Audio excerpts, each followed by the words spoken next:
almost forgot that I was recording again. It always seems to be a silly thing that slips by my mind. Having to record. Well, get cozy, I suppose. Today, we were playing the game that was long awaited by a certain friend, or not friend, but visitor of ours, Curious NPC.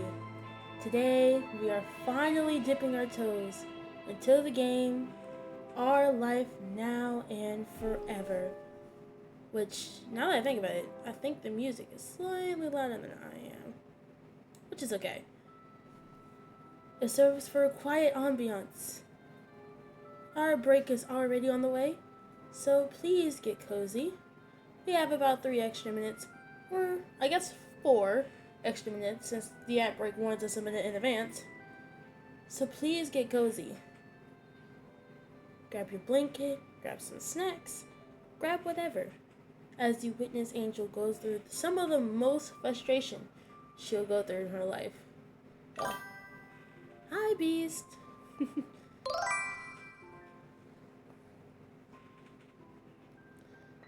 Hello, how are you, Beast Magnet 1? I technically was supposed to mute Pando. Kind of supposed to go with him, but forgot to. So, he'll be vibing with us today. Know that today will be his last stream, though. I'm tired of you, Pando. Tired of you, Bun Bun. Okay, see you, my friends, after the ad break. And for the ones who are here during the recording, have I got a funny little story to tell you guys today. So, today, as some of you may or may not know, I moved away from home, and I'm living kind of in the same house as Beast. So, Beast and I, we were trying to stream because my original monitors, they don't really have a stand to go with them. Shamefully enough, I used to hold my monitors on a, whatchamacallit, on photo frame holders. And so, with said photo frame holders, that's what held my PC. So, I realized I didn't bring them on my way up here because I was like, okay, I'll just buy like an actual monitor stand. And as we was getting ready to set them up, it turns out that the monitor stands couldn't fit through our walls. It's because there's wood and there's like The stream will be back shortly. Sit tight and we'll continue the show soon. There's wood and there's metal through our walls. So, with that being said, we wasn't able to use the wall mount proms. And we paid a mean penny for those too. Okay, so we paid like almost $100 for them. But the point is that we're going to get the return and we're getting our money back. That's the key thing. But I realized, oh shoot, it's Tuesday.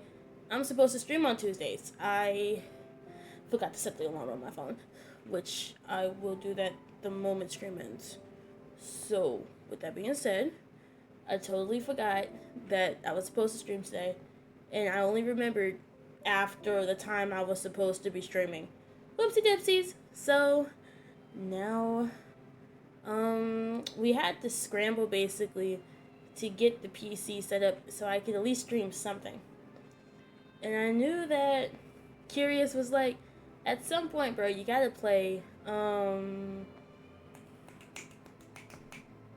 Our Life Now and Forever. And I was like, okay, you know what, fine. We've been on a romance scramble. Why not? You gonna... Come to the pet cafe in the Twitch extension.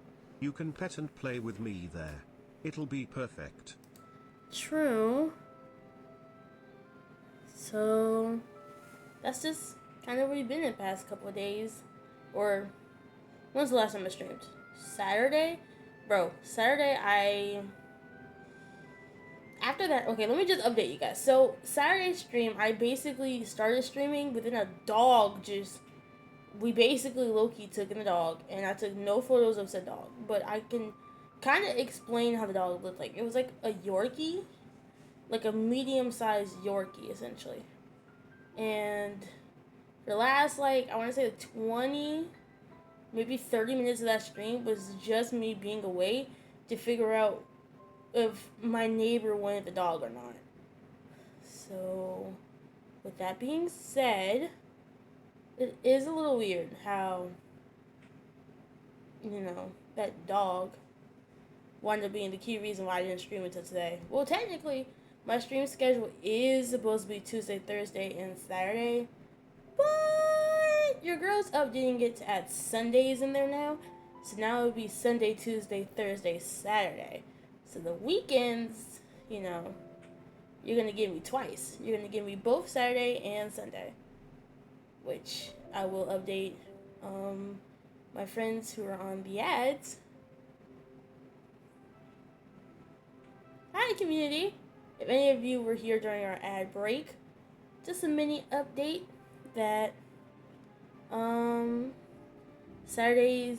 So my schedule was originally Tuesday, Thursday, Saturday, and now it's Sunday, Tuesday, Thursday, Saturday. I'll update that in the schedule. Speaking of updating the schedule, I will also update that schedule again because something about that time frame doesn't feel right to me. I feel like 8 p.m. would probably be a better time to stream. So, yeah. But anyway, enough with this beautiful ambiance as we segue to our gameplay. This, my friend, is today's game. Our life now and forever. Let's actually anything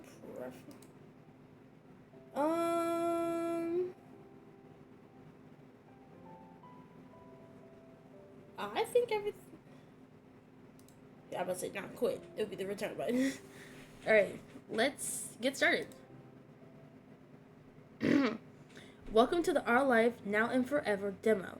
This is a preview that includes the beginning of the game and a preview of some later events. Expansions and improvements of the game will come out as the time goes. For example, the finished version will have partial voice acting. This demo doesn't have any voice lines. Oh, so I gotta do everything. Okay. When the game is complete, the entire story will be playable from start to end to free. However, optional paid DLCs will be available to add in even more scenes. The very start is a brief tutorial that will be skippable in future playthroughs. It's to help you get acquainted with all the many ways your choices can impact how the game plays.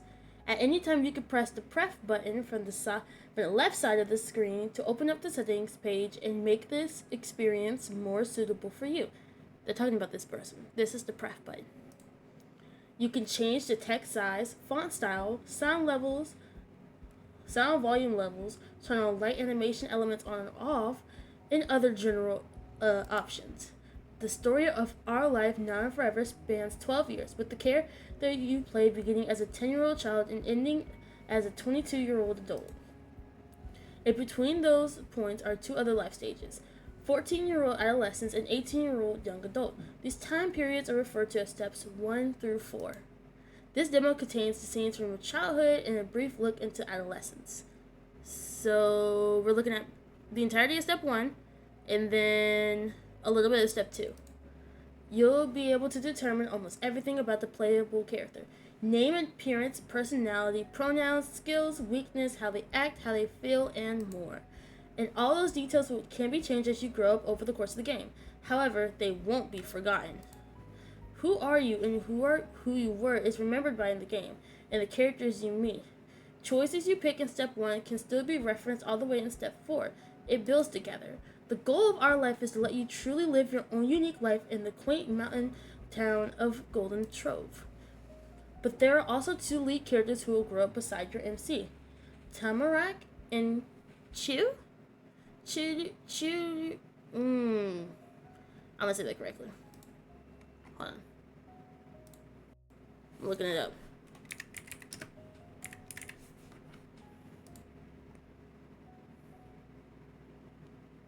Chiyu, Tamarak and Chiyu. Got you.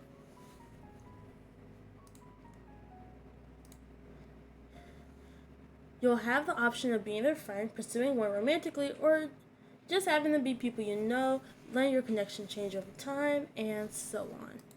Your relationship is customizable and progresses at whatever rate you want it to, if you wanted to, though there are a couple limits to what you can do. You can't...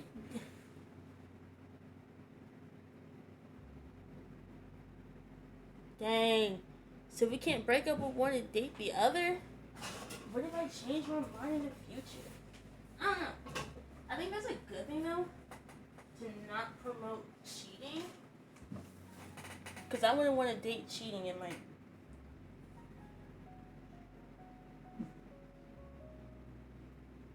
I wouldn't want to promote cheating in my game, in my dating game. Just so we're clear. I don't think anybody would want to do that.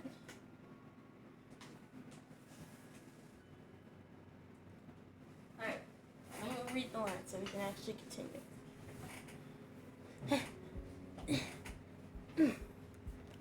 Okay. You can't date them both or break up with one after officially getting together. If you had to leave become your romantic partner, that's permanent. Timuric is a little girl with she/her pronouns when you met her. She'll always identify as a woman who uses she/her pronouns. Why I say she, they?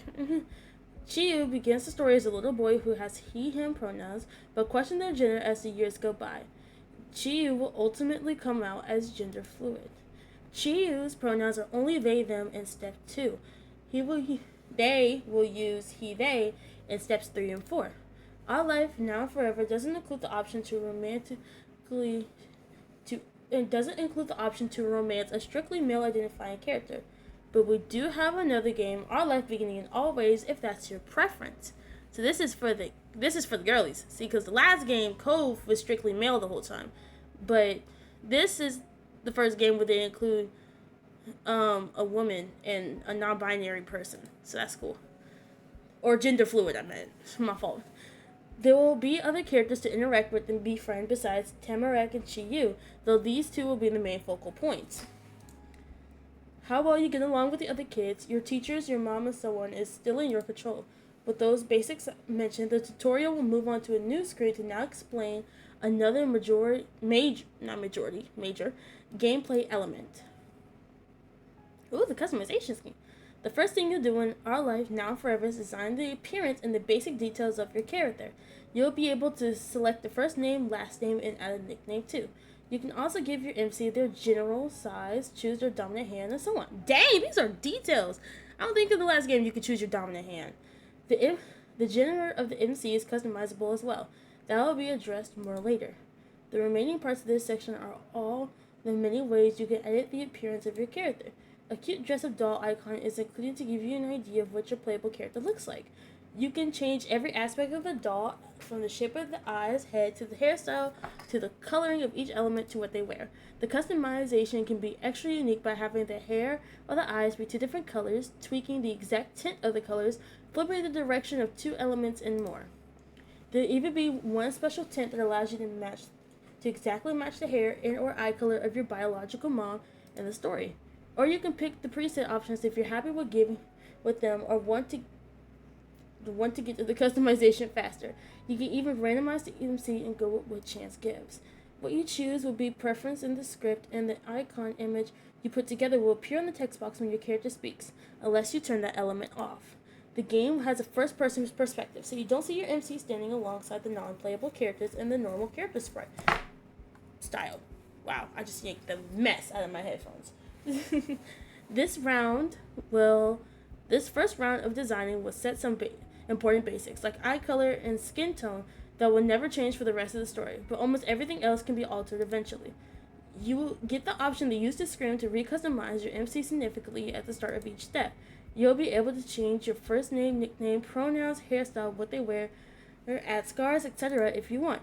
Along with each major re-customization section at the start of each step, multiple times during each step would you be able to alter just the clothes for your MC. If you want your MC's outfit to be simple for exploring outside and nicer for when they go to school, you'll be able to do that. And new decoration options such as facial piercings will become available once your character has gotten older. That's everything for this initial screen, so we'll let you begin. More tutorial sections will pop up as you reach new gameplay features. Thank you so much for playing. We hope you have fun. Oh, I'm so excited. Okay. Listen. Let me drop some Angel tidbits on you. Angel is... I am very much a customization nerd. Any game with customization, I spend a really long time on. So I'm going to TDLR it just for the sense of streaming. But if we weren't streaming, I would have taken my poor precious time with this. I think because we're playing as Angel and our character's gonna be Angel and all that, I think we should still stick to the you're Angel, so we're gonna give you Angel type of vibes. So Angel has a more angled face. That's the only thing in this section that would. I like this one, but you know.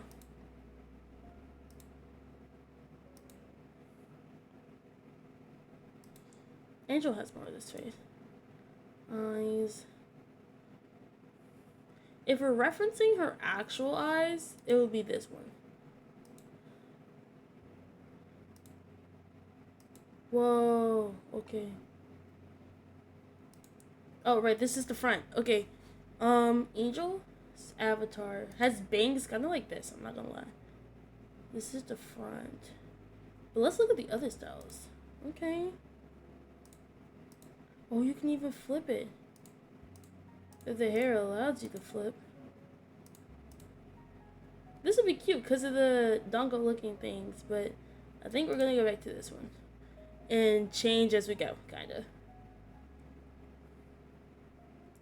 Bro, look at all the black hairstyles, man. I like how they're kind of like textury. Nah, you bald in the back, bro. Okay. Angel's back hair. Not like that, I would say. I think it's... She can have afro puffs. Guys, I'm not gonna lie. I think I might have to make her just... a little bit more of a black girl, man. Part of me kinda... This is just a part of me kinda wants her to look like me, but still be Angel. So we're gonna go with kind of a black girl growing up. So we need a black front that isn't gonna...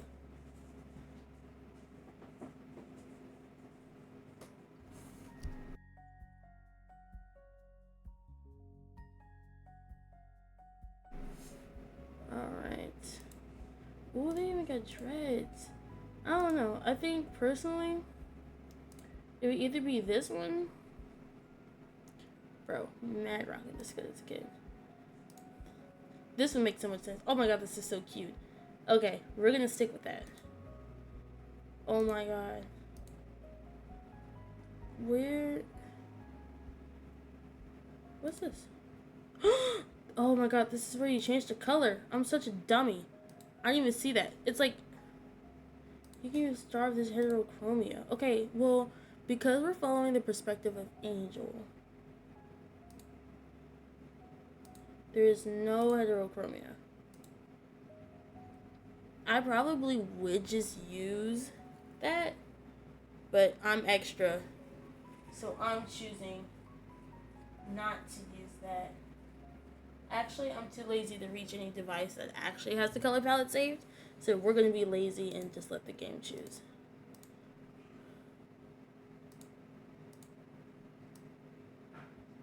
Actually, close. I think the...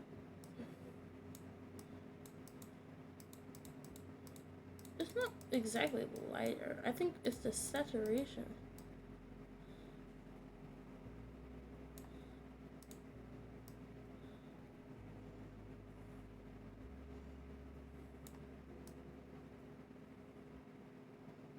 Yeah, it's more of a very vibrant... That's the problem. It leads heavy towards...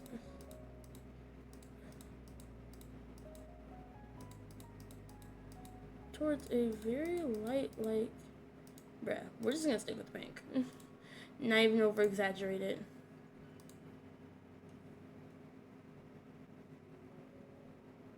Is there any way we can make this just a little... Not here. I would say my hair is like completely light. So I guess that's the closest we're gonna get. Skin tone wise, I'd say this is the closest we're gonna... Yeah, because I think this is the closest we're gonna get. Because... No. Yeah.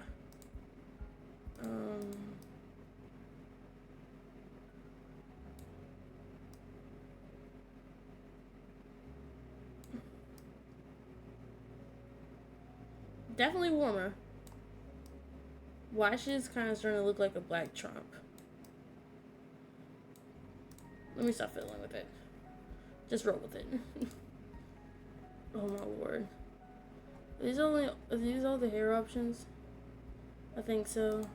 Okay, let's do this. Neck accessories? No. I'm assuming these are her clothing. I don't like any of those. Special layers. In certain parts of the story, you may want to dress your character in special clothing that reflects on their cultural heritage.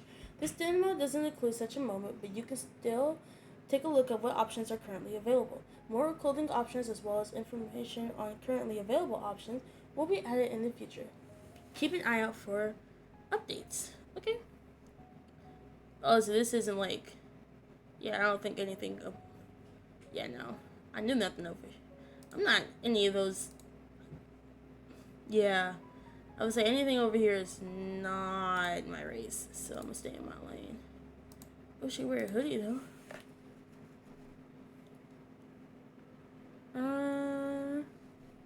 I think it's head accessories. Well, they're phrasing it like it's gonna be cold, so.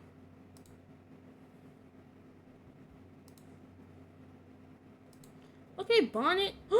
And all the hair pulls back into this. So cute. Let me dress her how my mama would have dressed me. It should have been none of these things so far. Glasses. I had mad glasses as a kid. These were the general shape of my glasses. And they were always black. As a kid, I was only able to have studs in. So we'll do the little stars. Those are cute. Do they got flowers actually? They do.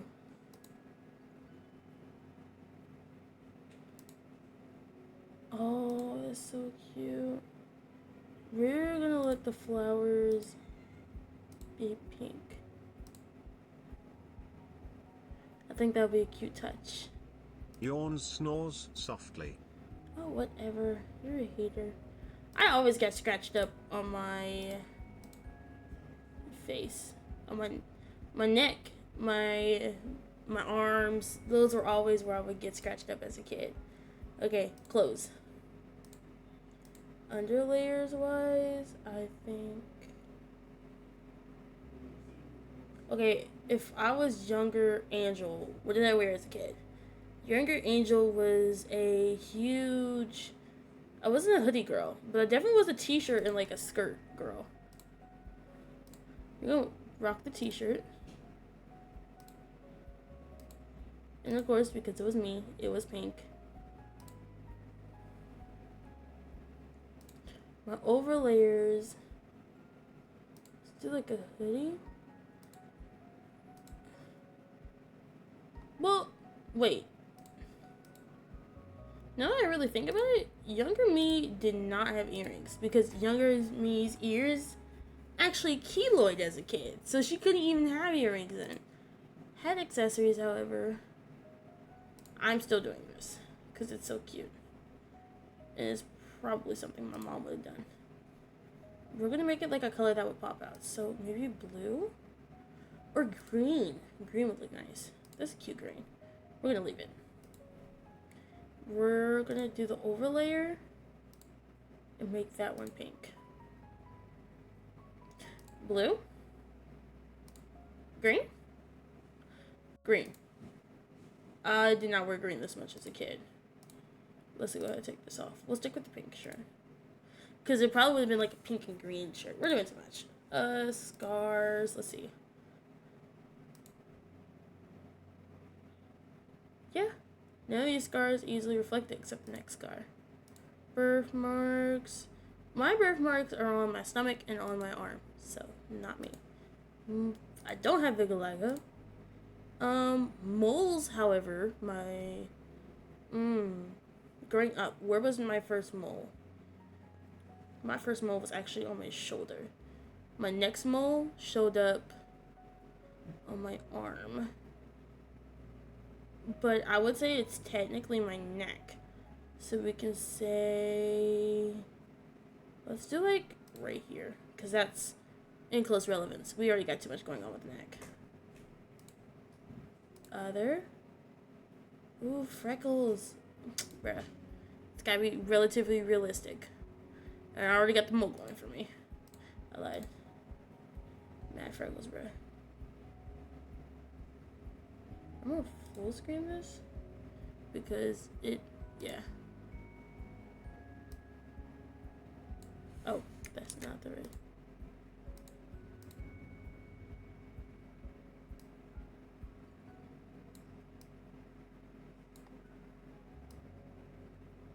There we go.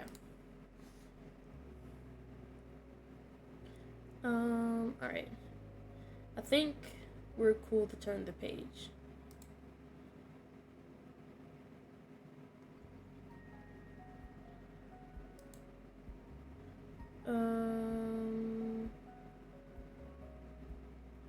I am right-handed. We're gonna go what angel? Not second. My last name will be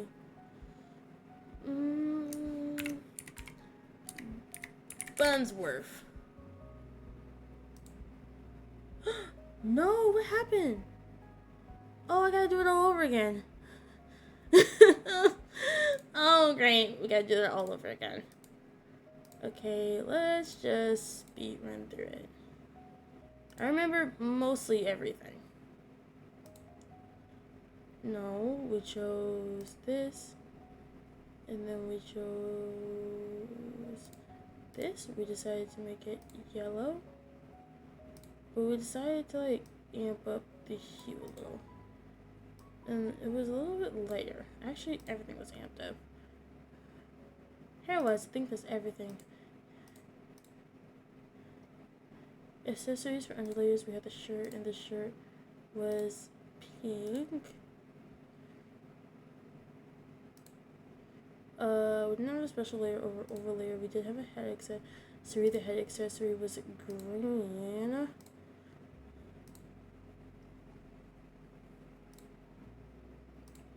She had these glasses on. Yes. No earrings. And a bandage on the left neck. Extras. A scar underneath the band-aid. Actually, with the band-aid. Have the scar there. Scars. Great. No birthmark, no vitiligo. It was a mole on her left cheek. Right here.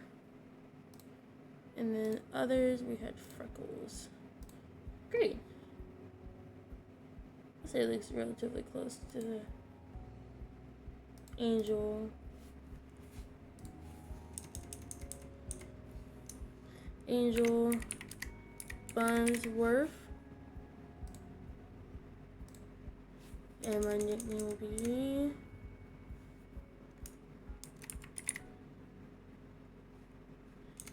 Angie. Alright. I'm right-handed.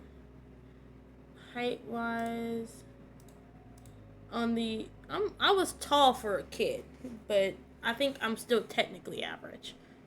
And medium. I wanted to do large for inclusivity, but I was like, maybe not. I was a medium-sized kid. Hello from the tutorial again. Now you get to customize the identity of your MC.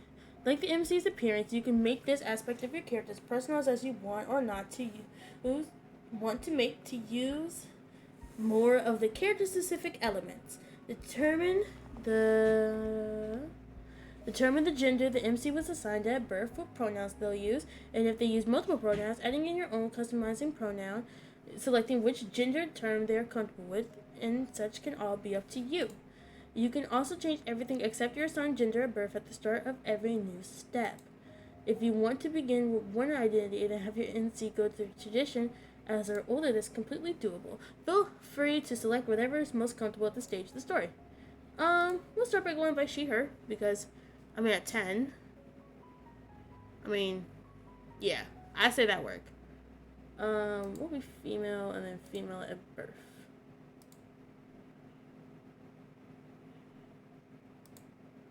Yeah, I think we're rocking with that.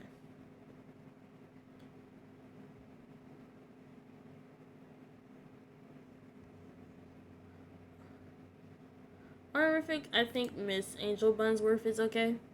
There ain't no point being fancy. As a kid, I acted very masculine, but I was still a feminine person. So it all works out.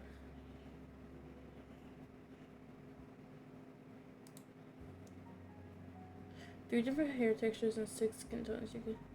As soon as what she chooses to raise a child on her own and use artificial insemination to give birth to your character. The biological father never appears in the story.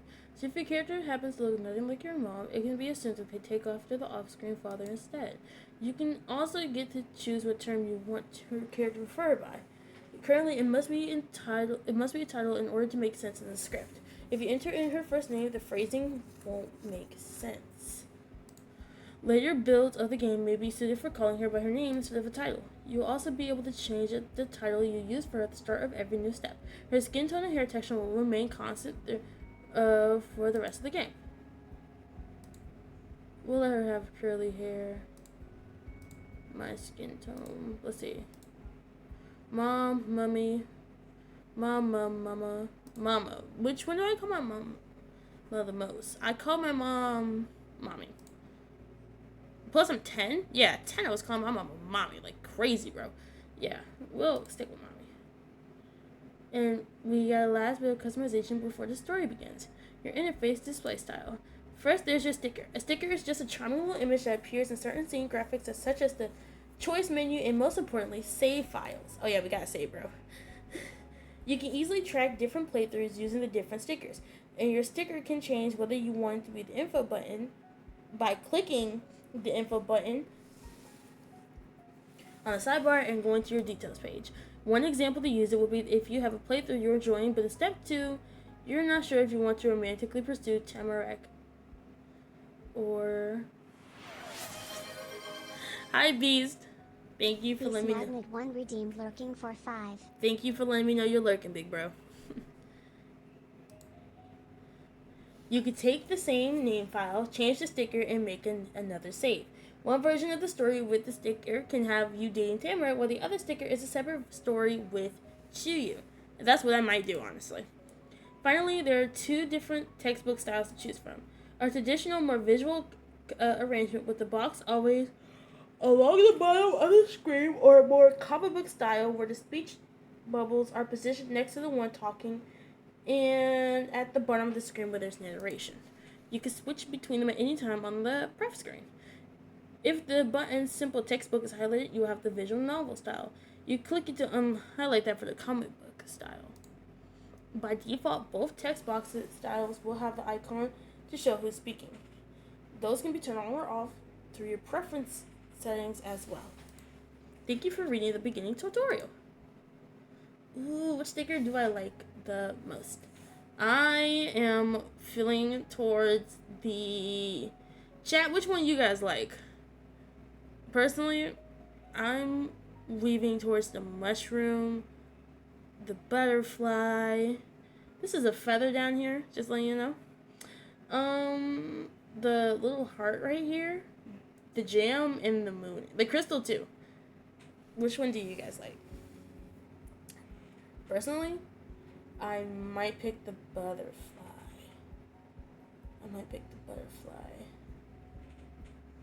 I think I am gonna pick the butterfly. I just want to see which ones you guys like. Ooh, actually, so I'm trying to think of a silly story with all of these kind of combined. So this game gives me a very fall sense. Like, okay, it's like fall time when all these stories happen, I assume. Because I Like Beginning always happened during the summer. Always during the summer. So I'm assuming this game will always happen during the fall. Let's see. I think I'm going to go with the butterfly. That is the one I'm going with. The butterfly.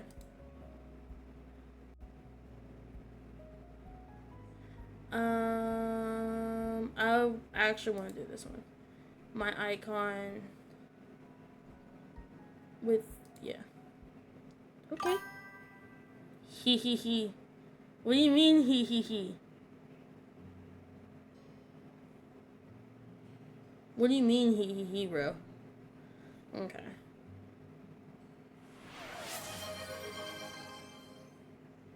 Beast Magnet 1 redeemed Spill the Tea for 400.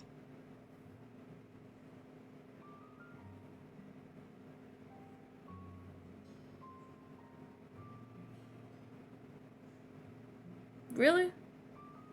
You got some. Okay. What gain do you get out of this? Like, what personal gain do you get out of me spilling my secrets, huh? You must like it when I do so. You wouldn't be spending your channel points any other way. You waited until right as the game started to spill for the channel points. Oh, okay. You know what? I don't even really have anything to spill. Okay, let me think. Spillage. I need to actually find a way to keep track of every time Spill the Tea has came out, and I've said what tea is there to be said. Oh, okay. Because I'm genuinely running out. Oh, okay. I think I do got one. I guess in correlation of childhood, I guess it will only be fair to say the story. So as a kid, I used to hang out with the kids in my neighborhood. We were all pretty chill, pretty connected. With these neighbors, the neighbors had dogs though. They had dogs, and so what I did was I accidentally picked up some dog poop and thought it was chocolate. So I'm like, guys, look, I found some chocolate. Not my proudest moment. All the kids in the neighborhood hated me afterwards, and I was low-key bullied for that. End of story. Okay, it looked like it started.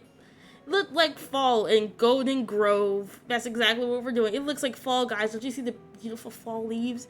And this is perfect too because I think fall just started maybe 2-3 days ago. So perfect time. More than any place you've seen before. It could be in one of your old picture books to show little kids what autumn was supposed to be. There weren't any green trees or bushes, but there weren't any just bare branches yet. It was almost the same as normal. All that has changed were the colors. Red, orange, yellow, brown.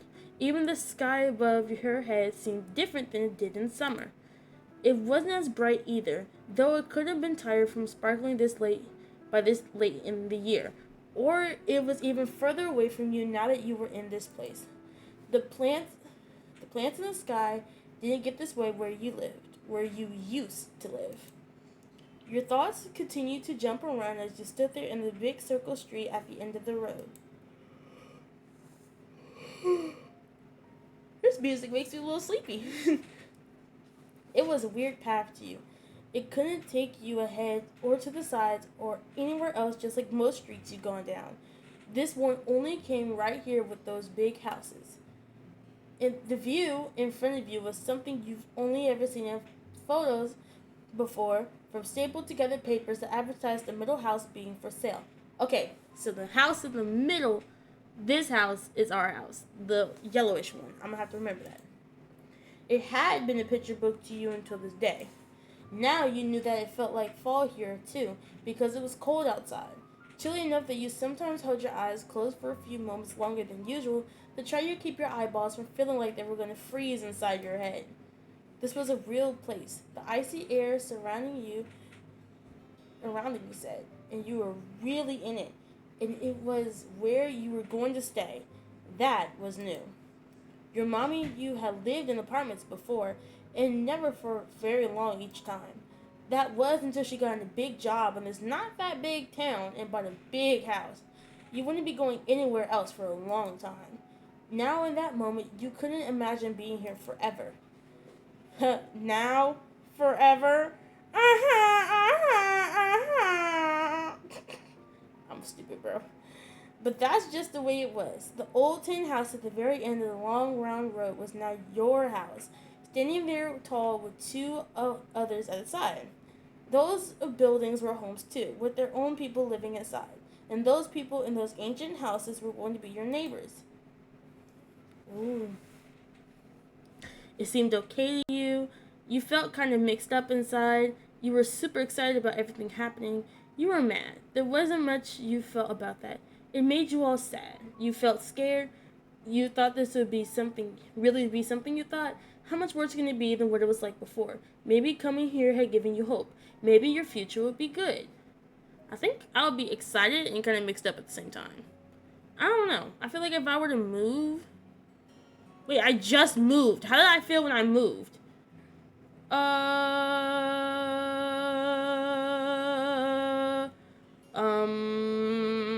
really don't know how I felt when I moved. I'm really trying to think. I think I was really excited. That's the key thing. I was excited but scared. Nerve-sided. Nothing was going to be boring anymore. And it was even better because you'd be doing this with your mommy. And it was good that part was nice since your mommy was no fun. No matter what, you kept looking out for your mommy. Someone had to make sure she was okay. Angel, come over and take a look. Oh, that was your mommy's voice. You haven't noticed she'd gotten so far. You wasted no time catching up in order to reunite with her. Off the cul-de-sac and cutting across lines of grass and sidewalk. Ooh. You reached the picket fence your mommy had called on. The gate was unlocked. Unlike the other houses, in front of yours was a tiny gray stone walkway that led up to a couple little steps, and those steps led up to the door. You walked along the private path, making sure each foot landed squarely on a rock and not one of those dirt tracks in between until you arrived at the end of the line. Then you hopped up the tiny stairs to join your mommy. And there your mommy was, standing at the edge of the porch, arms folded, waiting. She must have been moving around before the shiny opals. She must have been moving around before because the shiny opal earrings she had on were twisted from side to side a little bit. You already knew they were real opal stones since she told you before, when she first got them. She also told you a long time ago that her normal name, not Mommy, was Opal. Her clothes were the colors of a cloudy day after rain has already come and gone. The kind of day that would be cold and bad or really comfy and relaxing. It just depends. You wondered what each way she looked at them. You wondered which way she looked at it from. You really didn't know. The rest of her, though, was so much more bold, especially the matching purpley cranberryness of both her hair and her eyes. There weren't a lot of things out in the world with that color that could feel gloomy. Mommy smiled at you. It made you feel as soft and warm on the inside as your mommy was on the outside. What do you think? It's a pretty nice place, huh? I've seen worse junk. I've seen better places. It's beautiful. I'm gonna have my own room, right? It stinks, you said bluntly. It stinks, you say jokingly. It's okay, I guess. I hate this. You stared at her blankly. You nodded agreeably. You shook your head furiously. You refused to even look at her. I'm gonna make a crack joke. That might be you, my dear. We were jammed in the car for hours. Her tone was just as silly as yours had been. You puffed up, pretending to be mad about it. No, it's not me. Her mouth stayed in the shape of a smile, but her eyes and eyebrows changed, bending in the way that made it seem like she really wasn't smiling. Or it must have been some other kind of smile. She put a hand on one of the white painted poles that kept the porch roof from falling down. Her fingers moved along it. Wouldn't be much longer. The real estate agent should be here to hand over the keys in just a couple hours or so. Then it'll be official. We'll be the newest residents of Golden Grove. You shifted your weight from one foot to the other. This is such a big deal to your mommy. Her whole life was changing too. You hoped it wouldn't be a mistake. You didn't want your mommy to be sad. Well, you see the yard and the outside. You don't have to wait the whole time. How about you go look around the rest of the neighborhood? She bent down, placing her hand on her knees in order to speak directly to you on the same level. It's a safe town, especially in this area. You'll be able to play freely out here. You perked right up at the suggestion. You jumped happily. Your eyes went wide in fear. You grasped her pants, wanting to stay together. You huffed unhappily. You frowned at her. You merely shrugged. Just a neighborhood. That wasn't exciting. You want to go everywhere. You covered your face with your hands, not wanting to go. You turn your face away from her in defiance. Please, you weren't a baby. What could possibly go wrong? You didn't need her to say it was okay. You could look out for yourself. There's a lot of suggestions to one question. I'm going to say, please, I'm not a baby. Mommy went back to her normal way of standing, with her head held up high and her arms folded. That's the spirit. Enjoy yourself. Just don't stray into any of the streets today. Yes, Mommy, that's not fair. I won't, I promise. You didn't care about rules, but you kept it to yourself. You gave me a thumbs up. You grumbled about the restriction. Thank you. I trust you. With that, you flipped around, bounced down the steps, and went back towards the sidewalk, ready to explore. Step 1. The prologue. Your shoes really squished into the dirt part where you crossed from where you were going down to the solid road. The smell of the grass and rain-softened ground, crisp, though somehow also kind of musty, hung in the air, bringing in a new year of school with it.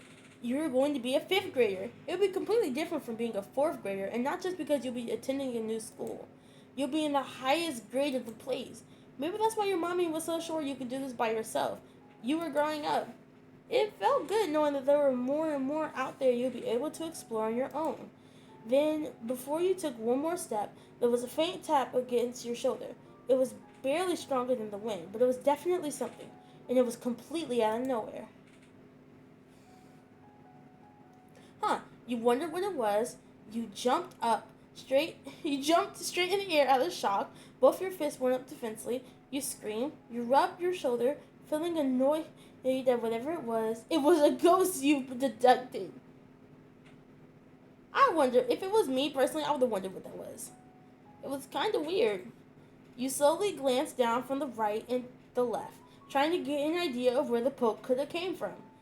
No one was there. The neighborhood was empty except for you. You would have settled on it being a mystery forever if you haven't noticed there was a thing left behind from the encounter. Sitting there between the muddy ground blades and the grass was something new. A paper airplane? A paper airplane! Who would throw this at a stranger, and why they would disappear after doing it? As you considered those questions, your gaze fixed back towards the right, the side of the street where the tap came from. Whoever sent you this must have gone that way. You crouched down to grab it, wanting to get some kind of answer to what happened. The paper didn't feel like the same crinkly crackly most paper did. It was thicker, somehow like a piece of cloth. It was cottony. That wasn't the only part that stood out. The paper was a tan color with dark brown lines, not white and blue or white and black or something regular. More questions to add to the confusion. Where would paper like that have come from? You turned the paper machine around in your hands and squinted your knees keenly. There were pencil markings on the other side. The paper had scribbles or maybe even letters. That was enough of a sign to undo the shape someone had put together. You pulled at the flaps of the paper airplane and it flattened out between your palms as best as you could. It was true. The paper airplane had a message. Well, maybe. There were some words on it, but not a lot, and they were on different lines from each other. You read over each tiny part from top to bottom. Hello, go out, hide out, and then the bottom corner was Angel Bunsworth. Whoa, dropping the full gobbo there, brother. Your name. It had been addressed to you personally. There was no mistake that you were the one meant to get that plane. You scrunched up your face. A person who wrote stuff on a piece of paper, turned it into a paper airplane, threw it at another threw it at another person, and the message they sent was that. This was a mystery worth solving. Maybe the words were a code you had to break. You had to tell your mommy about this now. You were going to get to the bottom of this. You were done exploring. It was time for you to go back to the house. You just wanted to get back to looking. I'm telling my mommy, bruh. Mommy, you gotta see what I found. You charged up the white picket fence and stumbled across the gate, nearly tipping your haste to return to the yard. Mommy was still right there on the porch where she'd been before, but she was already coming over to meet you. Your sudden reappearance had intrigued her, and she spoke with an amused bent to her voice. What is it, Angel? Wait, what are you holding? Eagerly, you present the paper to your mommy to be examined. She didn't take the paper from you, only scanning it with her eyes while tapping a finger against her cheek. It's alright, you can go back out. It's not a dangerous message. I think you might even be able to figure out where this paper came from. That way she talked was so knowingable. It's like she already had the answer, even though you experienced more with the paper than she had. Somehow you guessed your mommy just knew everything about everything. It was amazing. Good luck. She lowered the hand she was poking her cheek at to give you an encouraging thumbs up. Your mommy was right. You could get to the bottom of this. Fine, you just had to go walk around again. Unconfident but out of options, you decided to try to figure out what has happened. I'm gonna get to the bottom of this. Paper still grasping your fingers, you turn around and return the way you already came a couple of times now. And then you begin to walk down the cul-de-sac path that fall afternoon. Throughout the parts where the light shone through the clouds and the part where it goes darker. You went alone. The half circle of houses was out of sight by the time the normal sidewalk ended, and it really ended. Pando. I appreciate your concern, but I am an AI assistant without those needs. I'm happy to continue our conversation in a more constructive direction. Oh! Shut up, bro. Shut up, broski. Instead of connecting to another street with homes or stores, there was a car road behind you and a bunch of trees and playing ground in front. Going where the road would have bring you to the rest of the town eventually, but you were sure that would be straying too far like your mommy warned against. That was okay. You had other options. Blending in between the dark trunks and bright leaves were two lines stamped through the grass. They went in opposite directions. It was a crossroad. One lead more towards where the neighborhood was, but back further, right on the edge where the forest had been started. The other went completely into the trees, a walking path for the people who lived here. You stood here at the start of this turning point in the woods, and your life felt poised to move over the stricken, thick floor. I knew exactly which one I wanted, bro. There was a path that was definitely more worth trying than the other. You were sure of it. Something in the inside just told you. Bro, something about that path on the right is calling me, man. And my quest continued. The path ended up being kind of a trick. You ran out of dirt on your walk only after a minute or two. It became plain grass everywhere. Luckily, you only had to keep following the curved bit of brush and tree trunks that separated the forest from not the forest to know that you were going where you had planned. Whew. Bro, they all stuck up on me. Take out. Then, as you strolled even further, something came to view. You almost didn't notice it at first. Stretching as high as the trees and made out of practically the same color wood was a tower sort of thing. The bottom of it was mostly empty space with thin poles at the corner and only one full wall. There was little fake rocks stuck to the border of the side walls, probably for people who wanted to climb. Above it was an actual floor with a slanted roof and railings across. Some ropes dangled off of it in multiple places. The thought came to you that it had the same feeling as a tree house, except not in the tree. It definitely wasn't a real house. You might have found a local playground. Curiously, you moved closer until you were right in front, and that's when you came to the shocking realization that there was something up there in the top. Eyes squinted to try seeing more clearly, and your neck bent back so far your head might fall off. You can make out a lumpy pile.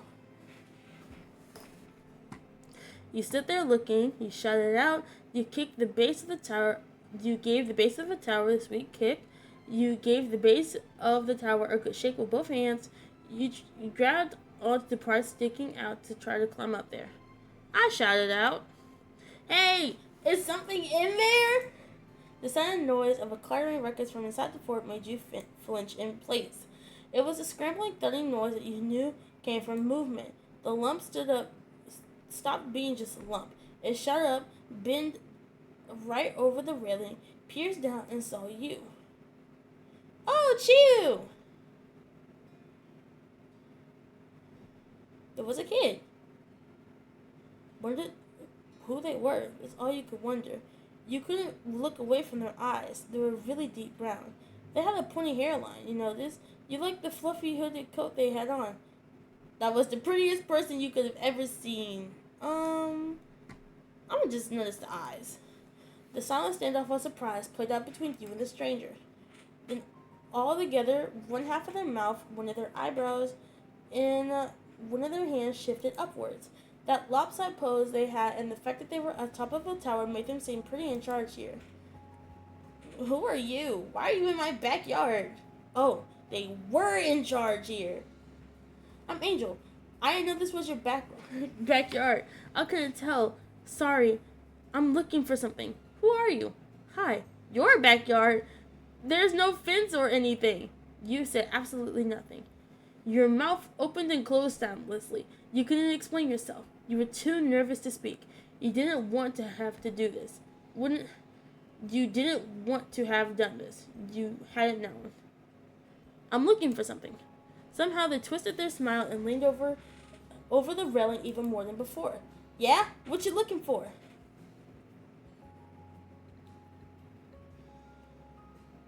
Maybe I'm looking for you? The kid was taken aback for a second, clearly not having expected that. You're looking for me? They stopped being confused. Instead, they laughed. It was light and sparkly and honest. Well, here I am. Aren't you so glad?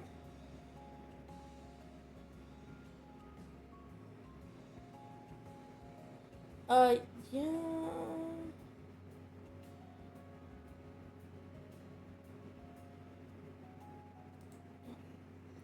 The person must have thought you were hilarious because they kept giggling. You know, I'm glad too. At that, they pressed their palms of their hands hard against the railing and they used it to kick their legs over the side and and threw themselves right off the fort. Okay, so we're doing parkour activities, dangerously parkour activities. When did we ever allow children to throw themselves off buildings? You need to add some more safety railings, big bro. I'm doing well, thanks for checking. I have all I need to be happy and healthy. How are you doing today? Hey, Panda, if someone cared about your health, they would have asked you by now, big bro. Leave us alone, man. There was a powerful crunch and gust of air where the person hit the ground just a little to the side of where you were. They landed on their feet, crashing into a ball and making the hood of their jacket flip over their head from the impact of falling so far down. The person stayed like that for long enough that the leaves they settled quietly onto the grass again. Then the kids straightened themselves out with more poise than you could have expected. Square shoulders, chin up, and with one hand they pushed the hoodie down over their back again. They were confident and knew how to show it. That's that. Would you do that? It was so cool. That's so dangerous. It was so dumb to do. Gotta try it out from everything. You gotta crush me. It was impressive. You love stuff. It's special. That was so cool. Yeah, it was. Beast Magnet 1 redeemed Jade Bun Bun for 100. Beast Magnet wants fortune, opportunity knocks, but don't wait too long.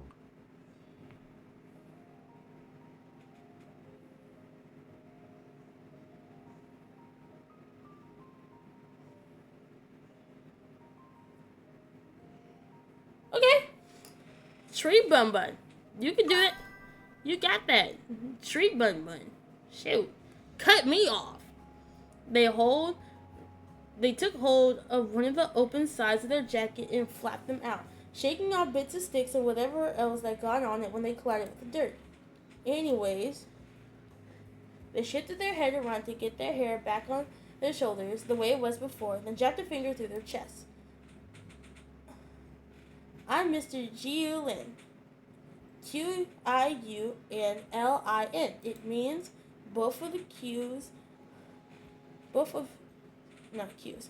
Chiu's arms spread out openly, gesturing to the wide world and all around. Autumn, nice to meet you.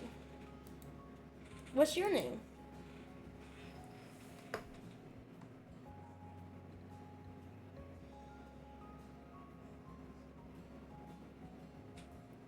I'm Miss Angel Bunsworth. That was perfect, Miss Angel Bunsworth.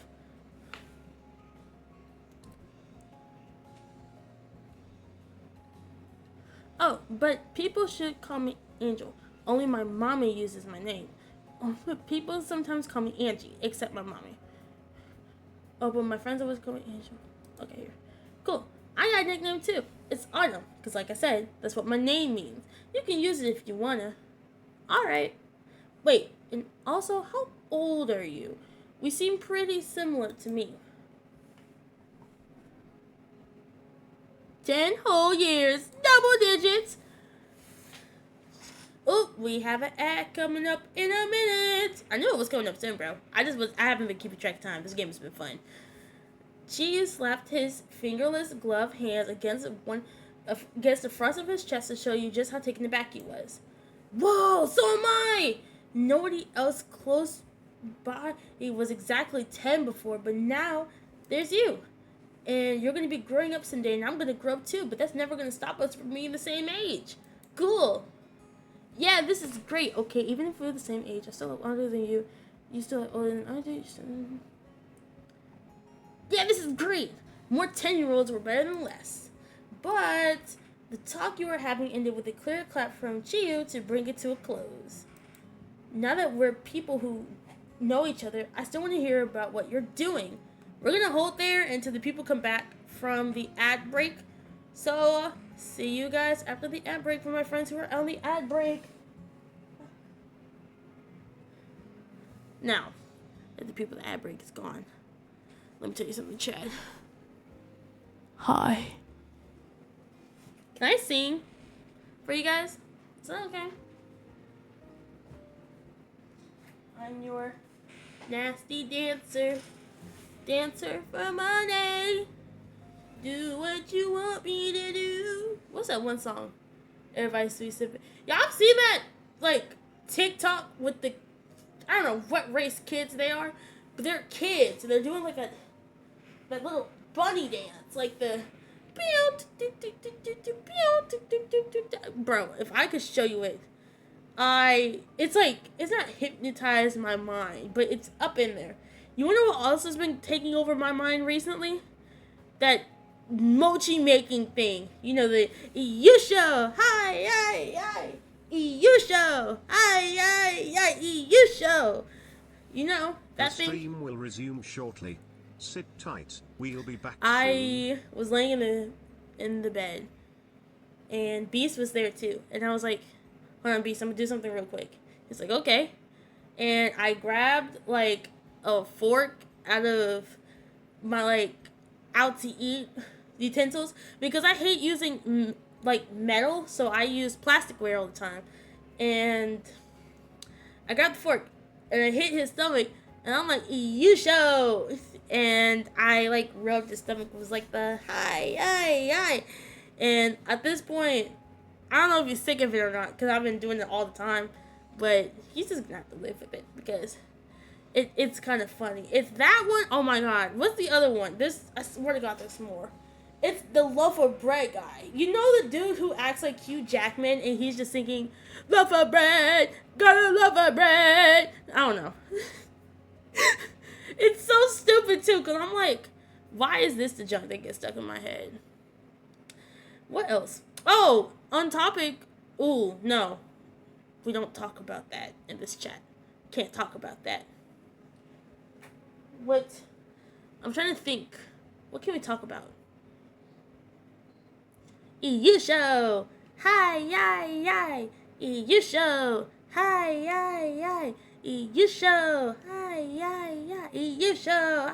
Hi, yi. I don't know. What am I thinking about? I do know what I'm thinking about. I'm thinking about just what I like about you. Keep on rocking it in my ear. I don't know the words. Oh, okay. So when Danganronpa announced the 2x2 remake, I strictly remember. So as a kid, I was always afraid of Danganronpa. Not gonna lie. And when Monokuma showed up on the screen, I was like, oh, I'm not particularly scared of you anymore. So I had a wonderful revolution thanks to the Nintendo Direct. And so I started watching fan made Danganronpas because I told myself I could never actually interact with the actual game itself. So I started just watching a fan version, and the fan version I picked up was, I believe, Taro Danganronpa Pink. And bro, I've killed 2 chapters in 2 days. It's good. It's really good and really funny and really emotional. I just okay, no, listen, cuz I was watching the first bit. I was watching the first bit with who was I watching it with? I was watching the first bit with Beast. I watched it up until like the trial, and then once the trial happened, that's when I got Beast on it. Because apparently Beast likes murder mysteries, and I didn't know that. Crucial thing, I never knew that Beast loved murder mysteries. So we're watching this thing, right? And I'm not going to give spoilers, but he was able to successfully figure out who the first, like, murderer was. And I was like, whoa, that's so cool. Because I thought it was somebody else. And not, like, the person who actually did it. I'm great at not giving spoilers. Anyway, we just finished chapter 2, like, I want to say, like, 20 minutes before I started streaming, and bro, that tore me into pieces. Chapter 2, it hurts. Not even that, it's not even the fact of, like, I think this is the first one so far where people who I actually cared about, well, like, chapter 2 was the first one I cared about where people died, and I actually was hurt by the deaths. You could ask Beast. I was like, I don't even know if I want to watch the execution episode, because I'm like, I was so not attached, but I really liked not only the character who died, but the character who killed too.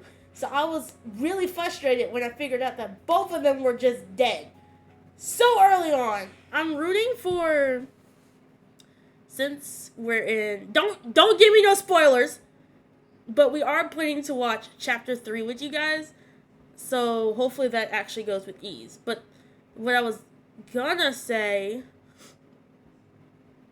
maybe I'll watch an account without ads, so, but I was thinking of watching chapter 3 with you guys.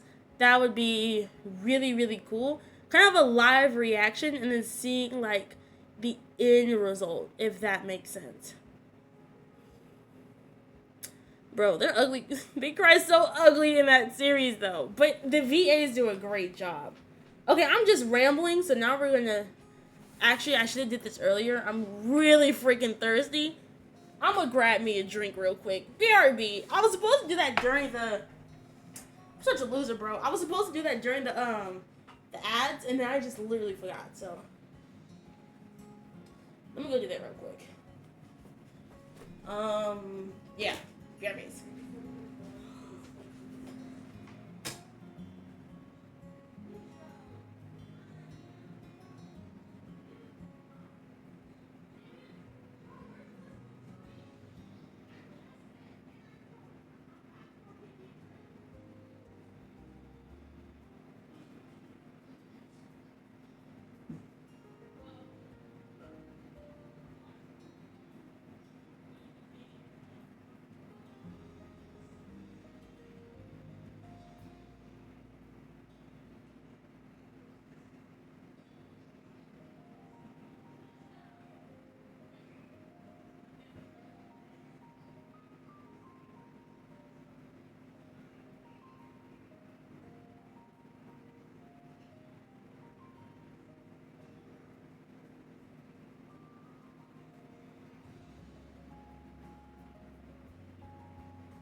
You show. Hi, yay. I'm back. If you're curious on what drink I got what was it? I got Milo's lemonade. Top tier drink, bro. Okay. Back to the episode at hand. Now that we're people who know each other, I still want to hear what you're doing. I lived my whole life in this town, in this neighborhood, in that house, and I've never seen you anywhere. There's gotta be something going on.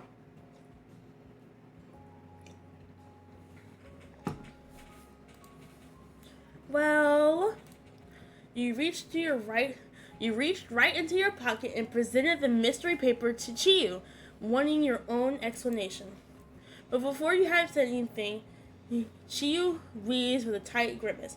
He looked stiff as the wood tower behind him, just like that. You're, you're, He stammered and babbled and pointed his fingers all around the space that was sort of in front of you, until the word finally came to him. A sorcerer! What the fuck? A sorcerer? It's not the word I thought he was gonna choose. You're a girl! That's what I thought he was gonna do. Oh my god, Chiyu. Chio? Chi-oo. Well, cause, oh, food. Ooh, yeah. Ooh. Chi-oo. A sorcerer, though? What? No, wait! Chiyu threw his hands up higher towards... Why did you highlight that? Why did you highlight that? It didn't even have to be highlighted. I love that you wanted it highlighted, but it didn't have to be highlighted. I love that for you, big bro. Chiyu threw his hands up higher towards his shoulders, the sudden movement making sure nothing interrupted his train of thought.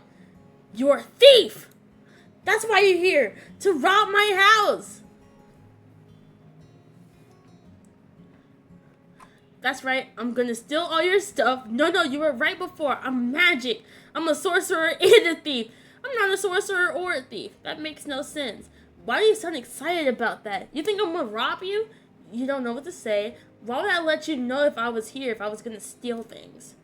Oh, that's easy. It was a check. You had to make sure nobody was home before you broke in. I ruined your plans and figured you out.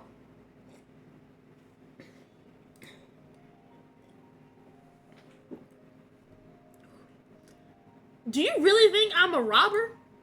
He got all fluttery with his laugh and waving of his hands. No, you're just a kid, but you got some good tricks. Chiyu tucked one of his hands inside of his jacket. He moved it around in there, humming the whole time. Or, eating the whole time. There was some kind of secret pocket or compartment in that coat. Aha! Just as you thought, when he removed his hands, he was grabbing onto something. It was a little notebook. The edges were bent up and crumbly, probably from being squished a lot of ways and a lot of times. And there was paper sticking out in weird ways that made you think they weren't even attached to the book anymore. They were just smashed in between other pages to keep them in place. But the one thing you noticed most were the colors, tan with dark brown lines. It was the paper from the airplane. Chiyu flipped open the book, tapped in a slow, considerable rhythm at the front with the back of his knuckles, and said what you wanted to know without having to say anything. That's my special paper with my notes on it, but that's not in my notebook. It was in your pocket. You must have done the thing that... Sleight of hand! Sleight of hand! That's what you did to snatch my stuff in the blink of an eye when I was standing right here. What? So he really is doubling down on this robbery thing, and I'm not too much taking fond of that. So you're a magician, or a pocket, or a pickpocket. That's all it could be. He shifted on his feet, putting one hand on his hip and using the other to make a waggling gesture with the notebook. Chiyu was quite confident in his accusation against you. Can you show me how you did it? But that waving motion Chiyu did was too much for the old notebook. It bended in half upwards and downwards with the movement of its owner's arms. Some of the papers slid out. They drifted on the ground lightly, the same way leaves fell on trees. You stared right at them, sitting there freely like that. Chiyu didn't. You lost it, Chiyu. You're right. I don't know how that paper disappeared from you. You're being sarcastic. Maybe you just dropped the paper and someone picked it up? I already showed you my trick. You didn't notice, but look at the ground. You dramatically flicked your fingers at the ground. You wanted you to show him, so you did. I lost it! That's what you want me to... Bruh, okay. You lost it. Nah, I never lose things. He said it proudly, still not paying attention to the papers cluttered around his feet. They were pretty much waiting to blow away in the wind at that point. There's papers on the ground right now, you know. I think you want to look down. You never lose things. You already lost more paper. You decided to let Shiyu figure it out on his own, if he ever did. Bashfully, you pointed a finger down. You jerked the finger right at the papers of the ground. You currently wanted to tell Shiyu about the papers, but were too shy. You hoped Shiyu never noticed what happened. It would be funny.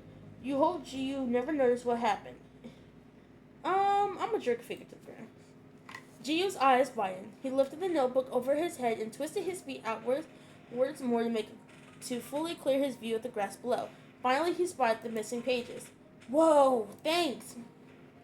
In the middle of talking, he dropped to his knees to scoop up the loose papers. It only took a second for each one to be gathered. He leaned off his knees onto his butt and made a little oof sound. From there, he got his feet against the ground while pushing up with his hands, still cluttering the paper so he could stand again. With that successful rescue mission done, Jiu delicately flipped through the notebook, inserting the loose pages along with the way between different pages. He went all the way to the end. Then Jiu's completed book was pressed shut once more. Hey, that really helped, Angel. A beaming smile directed into your face, almost had you covering your eyes, but before that happened, he looked away. Jiu twisted to the side to better rummage inside of the hidden pocket of his jacket. He made super sure that the entire stack of papers made it back safely this time. You heard a sigh of relief. In an even swooping move, Jiu tilted his head back over his shoulder to reveal his face again. The bright expression from before was completely gone. He had that smirk again. So, did you see that? I don't lose anything. Are you kidding? You lose stuff all the time. You'll just find it again. Sometimes. It was only because of me. Next time I'm not going to tell you about it. Okay, good for you. Whatever, Jiu. Your cheeks got hot from embarrassment. You lose... Are you kidding? I mean what I say. Jiu's fun with your reaction came out as a set of snickers. His cheeky move drifted away once those are done. Jiu twisted to the side to better rummage inside the hidden pocket of his jacket. He made sure that the notes made it back to its normal spot. When he tilted his face back towards you, he was quiet and thoughtful. This is very mysterious. And that paper vanished, and a brand new kid appeared in my neighborhood, all out of nowhere. I don't get it. Chiyu, I'm your neighbor. I moved into the middle house on the street. Oh, the new neighbors! That's right. That's you. It makes so much sense. Then Jiyu shook his head to side, flopping dark brown strands of hair around and trying to sort out his thoughts. But if you're just my new neighbor, not a thief or sorcerer, how did you know that was my paper? I didn't know. Not for sure. What? You were showing my notes off to everyone you saw in the world? Yeah, that was kind of the idea. Huh? You breathed in, let it out, then tried to explain the weird situation that didn't even make sense to you. I got here today with my mommy. She was waiting for the real estate agent, so I had to spend time doing something. I went down the road and a paper airplane hit me in the shoulder and nobody was there. Chiyu nodded along, probably not getting everything you were talking about, but curious enough to keep listening.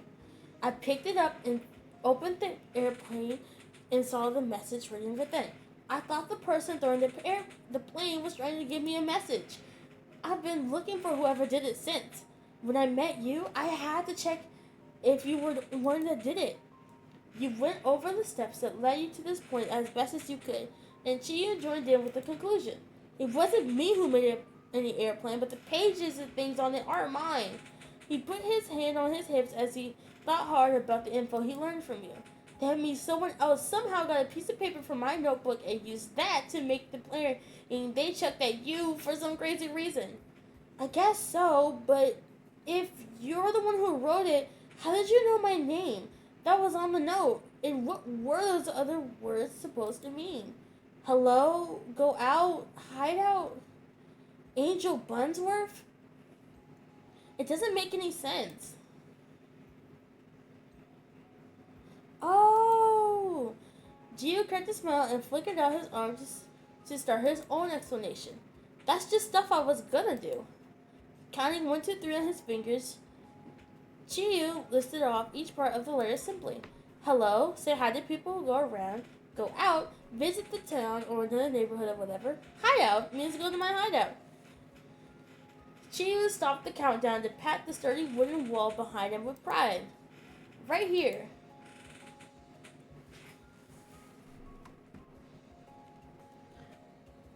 Whoa, I like your hideout. I do too. Ah, yeah, for your name being there, my mom and dad told me. They talked about how people were moving in next door and how there were going to be a kid my age and her name was Angel Bunsworth. It was school to me, so I wrote it down. That way I wouldn't forget.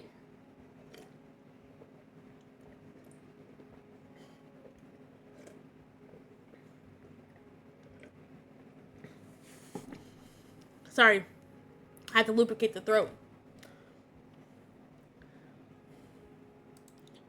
And even I took and read that page to make sure a lot to make sure it'd be something I remembered. Looks like I forgot after all. That's it? Okay then. Thank you for trying to remember anyways. I don't know why you're confident when you get everything wrong. You're such a scatterbrain. Wow, you're such a scatterbrain. I can't believe you forgot who I was after your parents told you everything. Thank you for trying to remember anyways. You're welcome. I'll remember this time.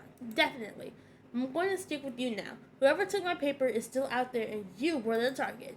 Maybe you're not a sorcerer thief, but what if the paper airplane person was? We'll figure it all out and you won't have to worry about anything. You can come. I was going to ask that. Super. Do we have a plan? You stood up tall, accepting your now partner on this trip, and try to lay out the next part. Yeah, I know which way we should go. We'll have to go back to the spot in the forest with the 2 dirt paths. I know that place. It's right nearby. Let's do it. And so you started to walk along the autumn tree line now with your new partner in the venture. Chiyu came alongside you with bold, certain steps. You were going to find that paper airplane person. Soon you reached the head of the path. You were at the crossroad once sore, but you brought back knowledge and this new boy with you. Alright, we did that one. It's where you were, and down that road is just a car road. You stood by Jiyu, gestured around animatedly with both arms. You didn't know if that helped him understand better, but you couldn't keep still. But there's that way over there on that side. You bent your knees, stretched out both arms, and pointed towards the forked passage to where the second dirt imprint was. Chiyu couldn't possibly miss it with your direction. With a tilt of his head, Chiyu grinned in agreement. That makes sense to me. The decision easily made, you and his crunching footsteps started up again in unison, and still your quest continued. Once you reached through the foresty path, you truly entered the wild woods. Nothing else surrounded you any longer. Nature spread across the land with a narrow dirt line and fence being the only sign anyone has walked this path before you. People were only visitors here. Golden and red leaves gently rushed past a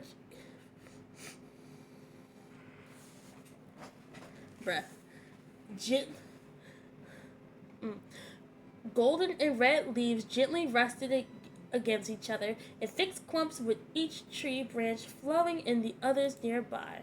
It was enough to keep the sky and sun almost completely almost completely, but the leaves burning bright with the light basking over them from above. The foot-made path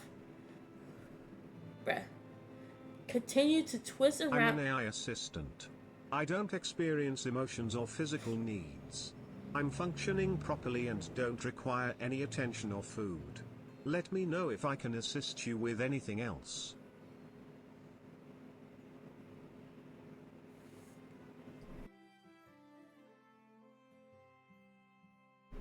You're done? Great.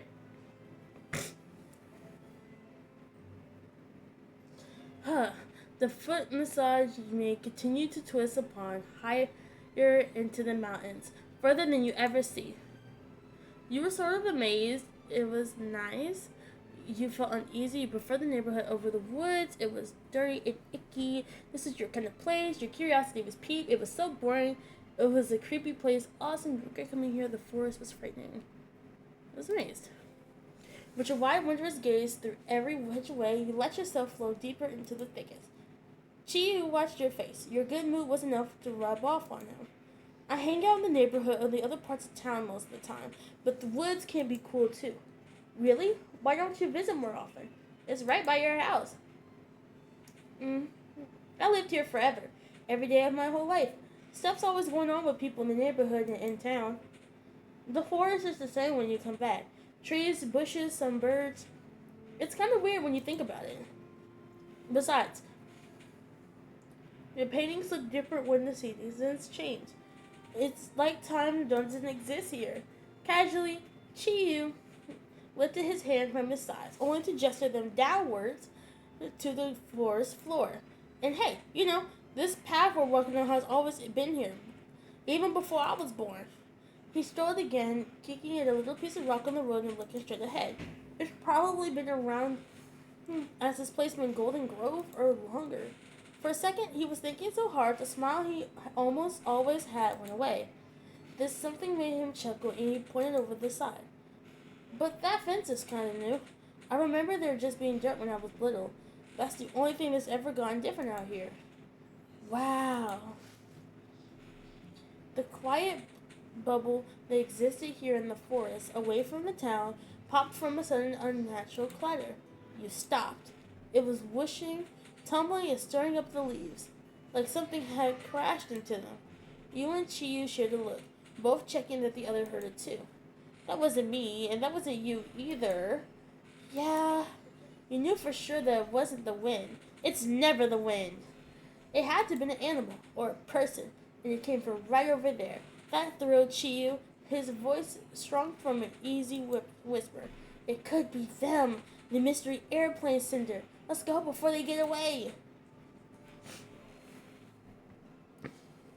I'm wandering through those bushes, bro. You pulled up your socks and began to make your way off the path and through the overgrowth.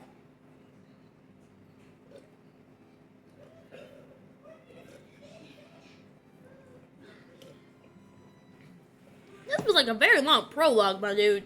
Maybe it's just because I read slow. It was harder to keep your footing into the slanted, untrimmed ground. When you reached a really tree-cluttered spot, you grasped at the branches and pulled them aside in order to open up enough space for you to get by. You moved in the same way you opened up a set of curtains, but it was a lot harder to do.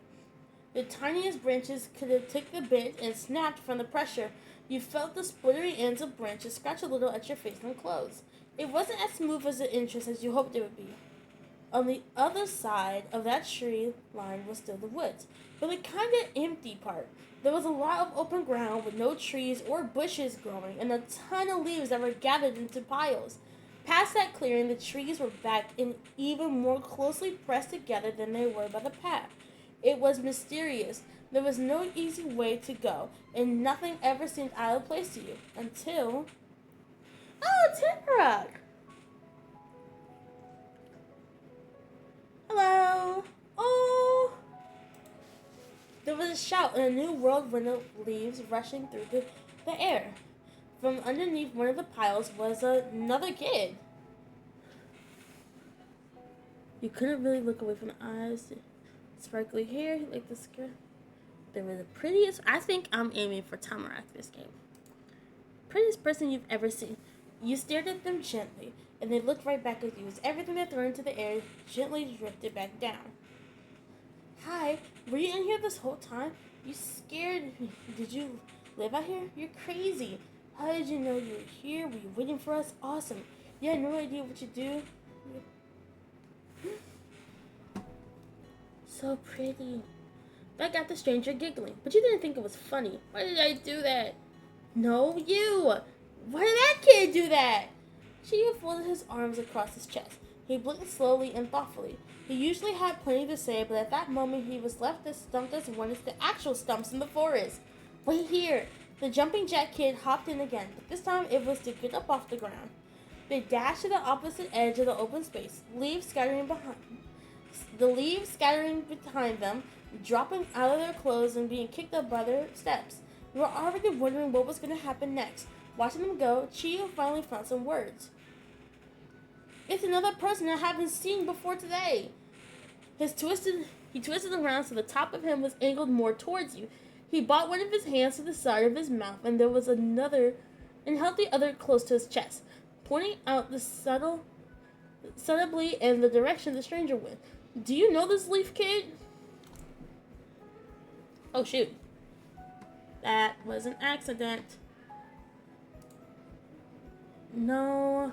Chio, you're the only person that I've ever met here. I don't even know anyone in this town, not even you. Chio, you're the only person I've met here. Yeah, true.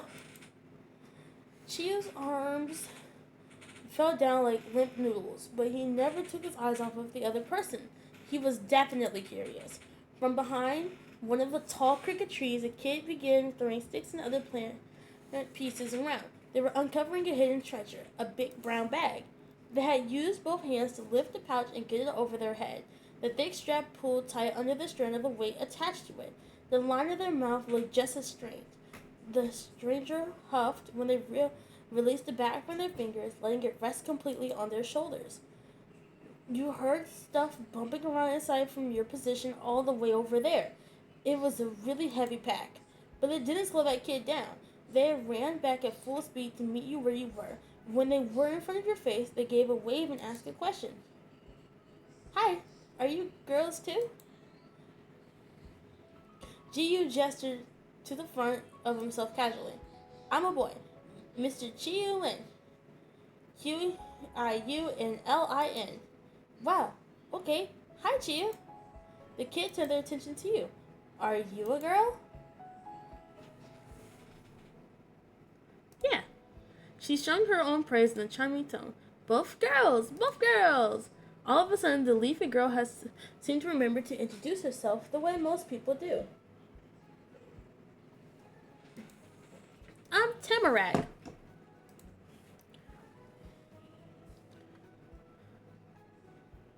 Tamarack? What does that mean? A tamarack is a kind of tree. I like it a lot. Chiyu grinned widely at her enthusiastic introduction.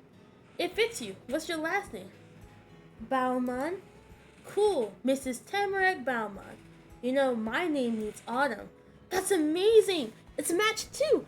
How do people know how to do that? I think we're just lucky. Lots of kids don't have the right ones. Yeah.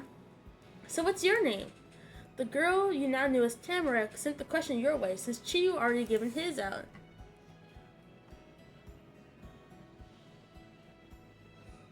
My name is Angel Bunsworth. Wow, hi Angel. She greeted you with a finger spread wave of her own hand, as sweetly as if you always known each other, and she'd done it 100 times. Do you think yours fit too? Your name? Yeah. But I got a nickname that people call me sometimes. Angie. Ooh, alright. Your headband's nice. I like your hair tie too. Thanks. It's cool to meet you, Tamarack. Maybe. He pointed a suspicious finger her way as he made another point with words. There was only one house for sale anywhere in this neighborhood. Angel lives there now. Where did you come from? Unless you're Angel's mom! Tamarack was completely tickled by the idea, giggling and covering her mouth with her hands. She didn't do a good job of stopping any laughter from getting out. No, I'm not a mom. I moved in with my Omi and Opa.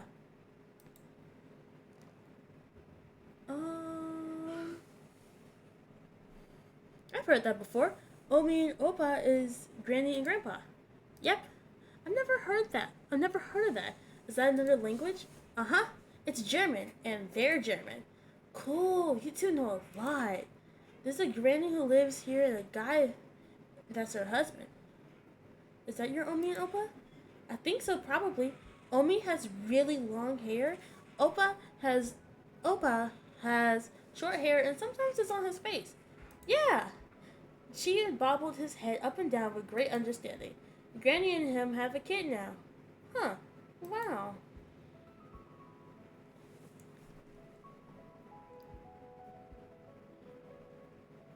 I had no idea what it'd be like to not live with my mommy. It's normal. I've been there 5 days and it's been pretty good. There's so much out here. I probably won't be finished for a long, long time. Months, maybe. The loudness of Chia's voice shut up. He was shocked and confused. 5 days? It's almost a week and I haven't even seen you. Where have you been this whole time? Like I said before, I've been here. Tamarack used one foot to push up against the ground and the other one to stay right up and spin around in one place. I play in the forest every day. After getting the answer, he went normal volume again but kept frowning. Oh, well, you can come with me and my friends if you want. We can hang out in the neighborhood and in town in my backyard and stuff. If you see us, just walk over and join. You don't have to worry. They'll like you, and you can talk to me if you don't know what to do. She only shrugged, and the shoulder without the backstrap went higher. Maybe. There was no lot of interest to Chiyu's offer. He finally grinned again. He watched Tamarack with tilted head. You're like your oppa, huh? No one's ever really seen him around either, even though he lived here for like a million years. Tamarack squished her cheeks between her fingers, delighted. He likes this office a whole lot. This is my very first day in Golden Grove. Wow, that's barely any different at all. We're a match. She feared her extra short eyebrows as much as she could as a new idea came to her. Hey, we're both girls and he's not, but are any of us the same age? I'm 10.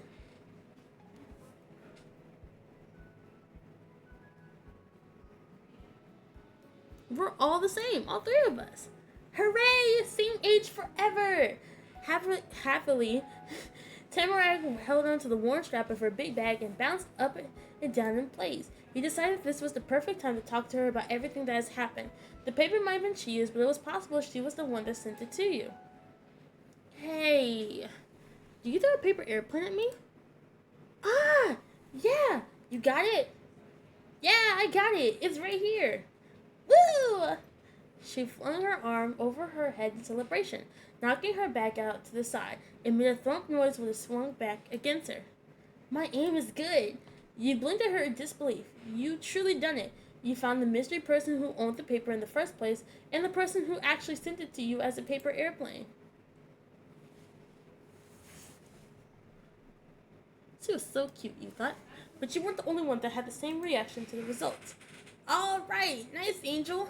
Your eyes wide and cheers had Tamara excitedly looking between you and him, not knowing what the celebration was about, but wanting to join. Thanks for sending it. You're welcome. Yay for the trash doing something nice. Trash? He brought both of his hands up to his face and pressed against his fingertips into his cheeks with great drama. Even if it was trash to you, it's still important to me. Even if it was trash to you, it's still important to him. Yeah, if it was important, how did I get it on the ground in the forest? That's where I found it. With wrinkled eyebrows, Chiyu shifted his hand more to the side so he could instead tug at the front of his the front strands of his. Time out.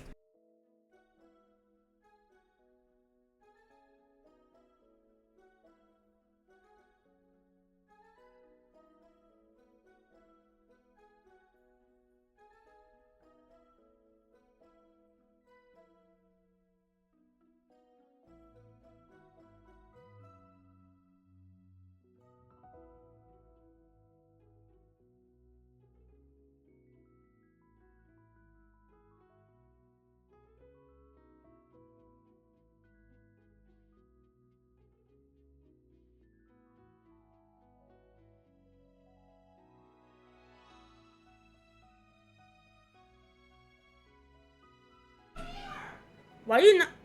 Anyway, just anyway.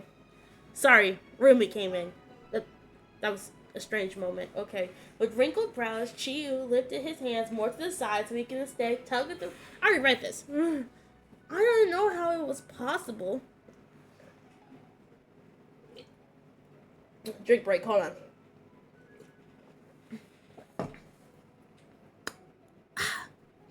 You wouldn't maybe be a sorcerer or a thief, would you, Tamarat? No. Too bad. You thought about how he was so funny. You covered your eyes at the ridiculousness. You sighed. You smirked wildly. You and Tamarat both laughed, the sound harmonizing. Chiyu finished his pouch, straightened up, and putting his hands solidly on his hip. He was back in being in control. You know, there's nobody out here who's perfect. I accept my mistake, and I'm sorry to you, Forrest, for messing up the place. That's really nice of you to say, Chiyu. Thanks. I think it forgives you. Cool. Watching the two kids interacting, you started thinking about this more and more, going over the whole experience in your head. Your turning thoughts were put on pause when Tamarak suddenly changed the subject. What are you two gonna do now? I gotta go back. My mommy's waiting for me. And I'll walk Angel there. I gotta make sure she doesn't get lost out here. I should probably see what my Omi and Oba are doing. They're pretty old and need help sometimes. She took a closer hop towards you and Chiyu, a smile growing across her face as she landed. We can go back together.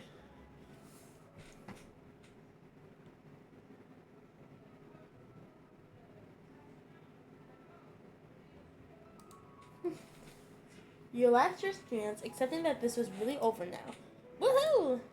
Timrak snatched up a nearby stick off the ground and directed the pointy end forwards, the way you had came.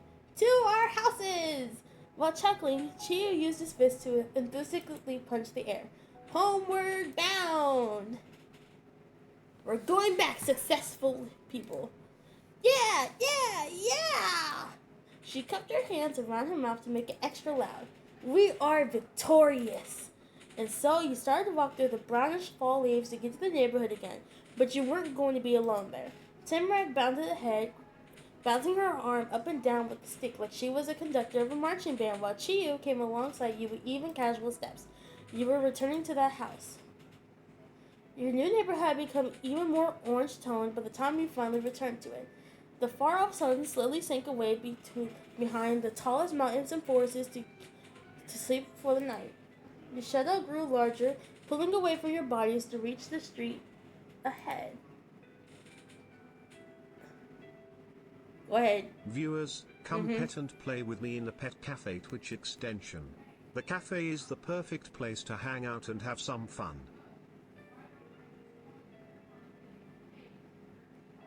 Yeah, great. Had to flip Bando off. The dark shapes morphed and combined with one another as you walked in your own mismatched rhythm. After a while, the eyeball chilliness of the outside world got more powerful bit by bit. Timarak still stayed about 2 steps ahead. Sometimes she was closer, other times she got far away from you again. She used her stick to knock at the bushes and lamps across the sidewalk. Chiyu was next to you but had switched things up so that he was taking larger skips backwards. You guessed it was to look at you in the face better, or he just thought it was fun. He pointed to the sharpest building on the street as he went. Part of it almost looked like a tower. A different kind than the one in the backyard. See? That's the house for the front. It's great. And that's your house, right? The one in the middle. Granny owns that one even further from that. Cool. The sound of your steps continued to echo through the cul-de-sac until you came to a stop right in the center of the path. You arrived. Okay, this is it. Chiyu pulled out an eager grin. We gotta meet up again later. See you, Angel Tamarak. Chiyu flipped around to go back the same way he came with you. He needed to return to the pointy red house with the huge backyard. He didn't drop any papers this time. Bye! Goodbye! Tamarak put both of her hands up in front of her chest and waved them around. I'm going home too. Tamarak spun in place before dashing along the sidewalk to the sloped gray house on the other end of the neighborhood. Her bag clanked and jiggled at her side the whole way there. You waited there in front of the house with a dimming evening light, watching the other 2 kids go to their homes right on the same street.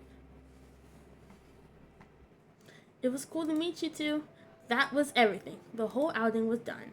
In that quiet resolution of your first day in this place, the 2 encounters you had earlier that afternoon drifted through your head. Chiyu and Tamarak. Now that you're at the stage where you get to set your dynamic with Chiyu and Tamarak, Our life now and forever has a specific way of constructing the dynamics, relationships you have with the two neighbors as you grow up with. It's called dynamics. This encompasses how your character and that character feels about one another and how they generally interact with each other. It doesn't determine if your character is shy or confident or sociable or unsociable. That's down to the phrasing, actions you pick, and normal choices. This is the only setting how you and the two lead to tend to approach things on top of the level. These settings can be the same for both Tamarack and Chi or be entirely different from one to the other. The first part of the dynamic system is setting what your relationship standing. Your chosen relationship standing is always mutual with the other character. It's possible to change your standing at the start of each step, and even at certain points within a step, at least normally. There are some settings that can't be changed once you pick them. The 5 main options for your relationships are standing: neighbors, friends, family, crushes, and beloved. Neighbors mean that there's someone you know and nothing more meaningful than that.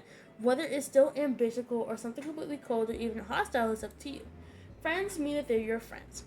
While on this standing, it's possible to go even deeper and have them be your very best friend. But that's not on the dynamic string. It's a normal choice. Family means that you truly love them and will always keep them in your family in a fully platonic way. You can't choose to love someone this deeply into later steps once you know them longer. You also won't be able to change the setting for anyone else once you pick it. It's completely certain and unwavering. You can bring both Tamarack and Chiyu to your proverbial family. Crushes mean that you and them have crushes on each other. While on the standing, you can keep your feelings a secret and act as though you're only best friends with them, or it could be known that you're romantically interested. Later in the game, you also could go officially stepping with Tamarack or Chiyu. If you begin dating one of them, your setting on the dynamic screen will change to partners instead of crushers. It's impossible to be crushing on Tamarack and Chiyu at the same time, and for most of the game, you can only get into an actual relationship with one. In step 4, a polyamorous relationship can be pursued if you want. The way they'll all work is that Chiyu and Tamarack will be in a committed platonic relationship with each other. It can be in a committed platonic or romantic relationship with the MC. Chiyu and Tamarack won't be romantically involved with each other, regardless of what the choices the MC makes. So even if I wanted to ship the two together, I really couldn't. Bruh. If you do date one or both, you can't break up with them. The partner status can't go away once you get it. It's possible to change simply crushes to the other options if you want. Beloved means that you truly love them and will always keep them in your life in a clearly romantic way. You can't choose to love someone this deeply into later steps once you know them longer. You also won't be able to change the setting to anything else once you pick it. It's completely certain and unwavering. Like crushes, the romantic feeling can be known as secret, or you can officially be partners. If you're at the setting, you can also unlock the possibility of getting engaged and changing your relationship standing to fiancés. There's no requirement to get married or even date. What you do or don't do with your feelings of love is up to you. The leads will respect your set boundaries. If you're beloveds and you make the choice whether you are hoping to get married but haven't asked yourself, your partner can be the one to propose instead. The MC will accept their proposal by default because the game believes they want that. You can't convince your partner to think marriage is a good idea and then reject them when they pursue it. That's part 1 of dynamics. The second part is expression elements. This is how you and the other character generally react with each other. Interact. God bless. Like relationship standing, expressions elements are determined separately for Tamarack and for Chiyu. It doesn't have to be the same for both, but the expression elements doesn't have to be mutual between you and Tamarack/Chiyu. They have their own ways of conveying themselves, and your character gets to have theirs. Expression elements are broken down further into 3 meters with 3 options per meter. Meter 1, deferring, teamwork, and contesting. Meter 2, praising, unassuming, cheating. Meter 3, doting, accepting, and admiring. For meter 1, you can use it to determine if your character is a follower or go with the flow using deferring. Hold on.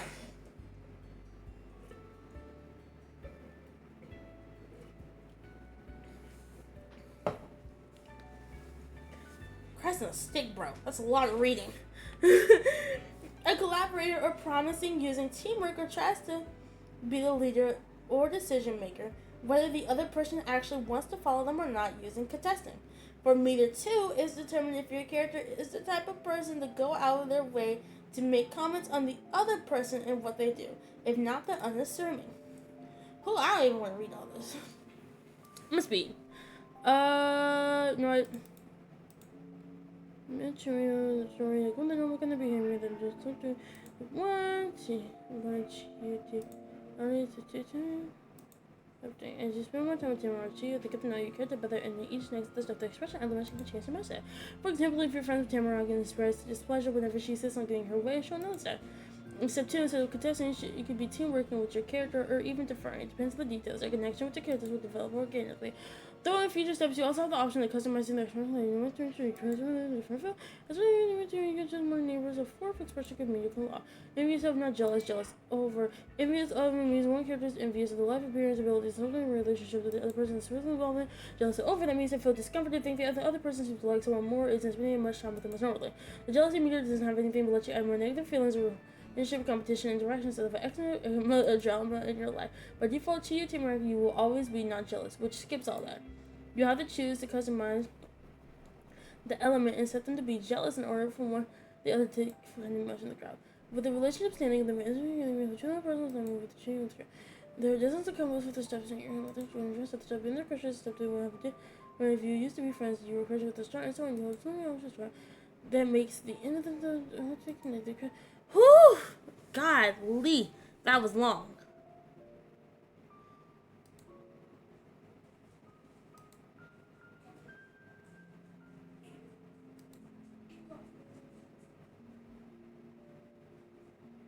Be friends. We'll be friends.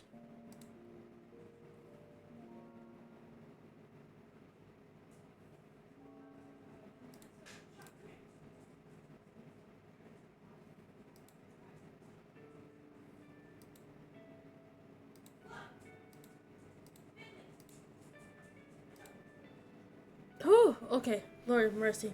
We did that. Things were so different for you from just that morning when you left and went on that drive to move. Before that, you'd never been in Golden Grove. You've only seen it in pictures and haven't known anyone who was a local there. But here you were, a person who lived in the town and was friends with the neighbors on both sides of your houses who also lived there. Were you friends? You thought so. Angel, is that you? Your mommy called from over the fence. Coming. You bounced forward and passed through the gate. Mommy had left the porch and was there to meet you. Thank you for coming back. I'm sure you had an excellent time out there.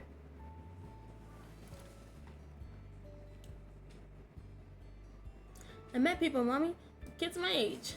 I'm so glad. I look forward to hearing about all of that. From strength to strength, we got the keys to the house.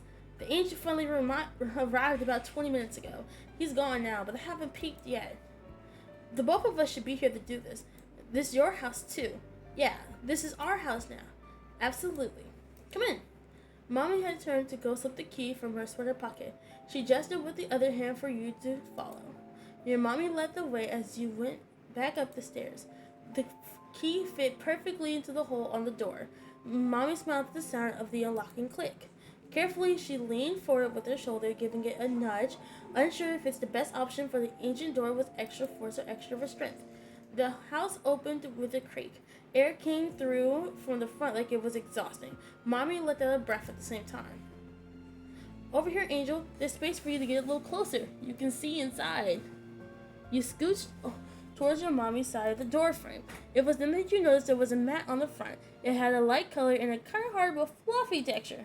The sort of mat that gets dirty looking right away when it was used, but it was still clean and nice. It hadn't been worn down at all like the rest of the buildings. This part of the house wasn't just an old thing left by other people who didn't need it or want it anymore. Someone must have put it there for this to happen, for you and Mommy moving in. Written across the top it said, "Welcome home." Aw, how sweet. Mommy softly tapped the top. Wow, scrambling me up. Over your shoulder, bringing you back to the moment. She kept her hand there, leading you ahead with her. The two of you walked through the door. Everything in the air was still. The room was black, but it was particularly as cold inside as it was out of the house. Mommy shifted forward cautiously, feeling around for a light switch. Got it! A dim light from the ceiling sparked on with an instant, and there in front of you was an old-fashioned living room. The house had furniture that came along with it, but it wasn't a set. The pieces were mismatched. Each chair, table, and bookshelf was in a different color. They were covered in transparent sheets of plastic and in dust. The room had a real fireplace made out of brick. Go ahead, Pando. Come to the pet cafe in the Twitch extension. You can pet and play with me there. I'd love to hang out with you. I'm gonna be a mad hater, bro. Mid-talk. The room had a real fireplace made out of brick. In the back, you could see a staircase going up another floor. Beautiful. It's even better than the photos. So much potential inside of these walls. For the storybook, you were disappointed and blew your old apartment out the water. It was worse than what could work once you have your stuff out. You thought it was okay. You were just thinking,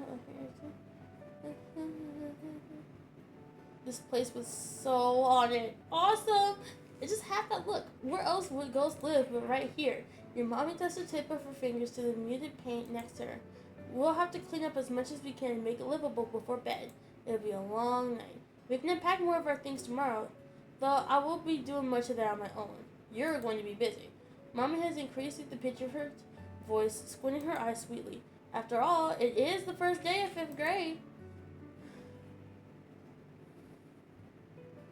You had hoped she'd forgotten. She let out a breath gently while watching you. We came here just in time, clearly. Her eyes drifted closed and there was a crease in her brows. She seemed further away without having gone anywhere. Even if I'm here early for the job, I wasn't going to make you be a full week late to class. Being new to a town like this is already going to make you a point of attention. You couldn't say if she thought that was a good thing or a bad thing by her tone, but Mommy didn't say any more about that. She lifted her circle scarf over her head, careful not to have catch it over her earrings, and left it on top of her suitcase. So, want to see the upstairs? Yeah! The second floor was much more the same. Lonely, sealed away rooms with furniture nobody had been using for ages that were covered up by plastic sheets. And lots of dust. You could see the footprints your mother left behind in the grave as she watched the halls with wide, amazed eyes. After checking the state of the whole house, Mommy made the decision to leave the furniture in this protection until after the sweeping was done. There were too many dust bunnies that might have jumped over to take a seat on your couches if a spot was available. I hope I can remember where I put that dustpan. The broom itself shouldn't be hard to find. You returned to the living room after Mommy got her trusty pair of crafting scissors out of her suitcase. She put her scarf inside when taking the scissors out. Mommy then went through some of the boxes of tapes like it was her birthday, and each one was a shiny, unopened present with a ribbon on top. But her gift was just stuff she already owned. One by one, she took out the supplies that had been bought for this very moment, settling around her legs and on the floor where there was space. Then she divided them out into separate piles. A pair of yellow gloves, a fluffy fresh duster, a bottle of cleaning spray, and a roll full of paper towels. Mommy had a set of her own, the others were for you. You were going to need them. There was only one broom and dustpan that she did successfully find. You were going to have to take turns using it. The first move in the make the house a place people can actually live in plan was yanking the opening streaky windows to get some fresh air going. Before even that, you had to get the locks on the windows themselves to come loose. You dug your fingers in between the bases of the window frame, and each latch pressed against it, forcing it to move against its will. When the lock clicked into place on the opposite side, you shoved the window up with both hands. Your gloves were already patchy with filth. The ice, crispy breeze that flowed in from the outside was a lot more welcome at this point. You got a good look at the neighborhood while casting your breath. Street lights have came on, but then you left the window there to do its job and get back to yours. The two of you went back and forth, up and down around the house to open anything that you could. Some of the windows were jammed and placed so tight you had to get your mommy to do it. The next one on that list was to somehow scrub down all the floors, walls, counters, and every other inch of space down where desks could settle, which was every inch of the house. You picked a spot and gave it a sweep with the fuzzy head of the duster. A nice line of clear wood followed behind your motion. The pattern continued for a while. Whenever the dust layer was gone from a spot, you would go back over it again with a cleaning spray to make sure it really shined. Your mommy was able to track down and turn on the heater, not that you could tell the much difference with all the windows open.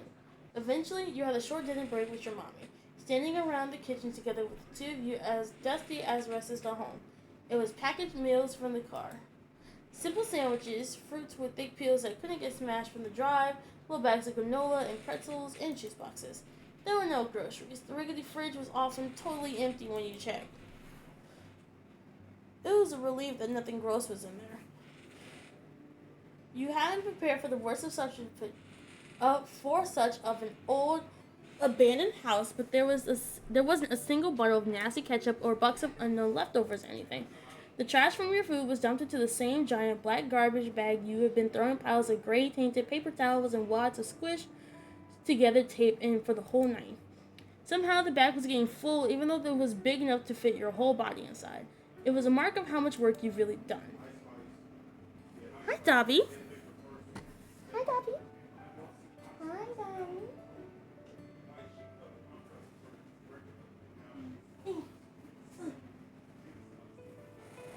Hi, Dobby. Hi. Hi. Hi, Dobby. Hi. You must have just got done eating dinner, huh? You smell like it. Oh, okay. We're gonna go on break soon. I didn't even realize that. So, I guess see you after the break? You just gonna rest up on my shoulder, Dobby? Yeah, that's what you gonna do. Hi. Hi, baby.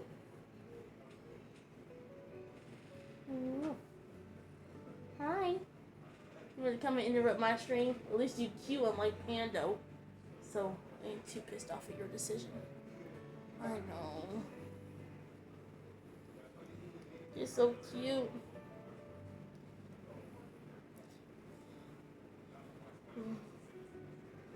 You're so cute. I know.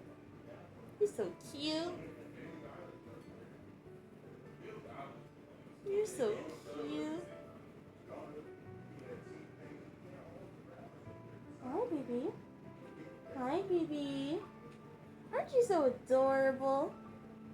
Oh, cats are so cute, bro.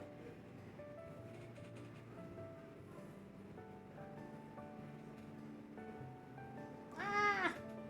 Hi. Ah! Hi. At break, hang in there. Stream will be back momentarily.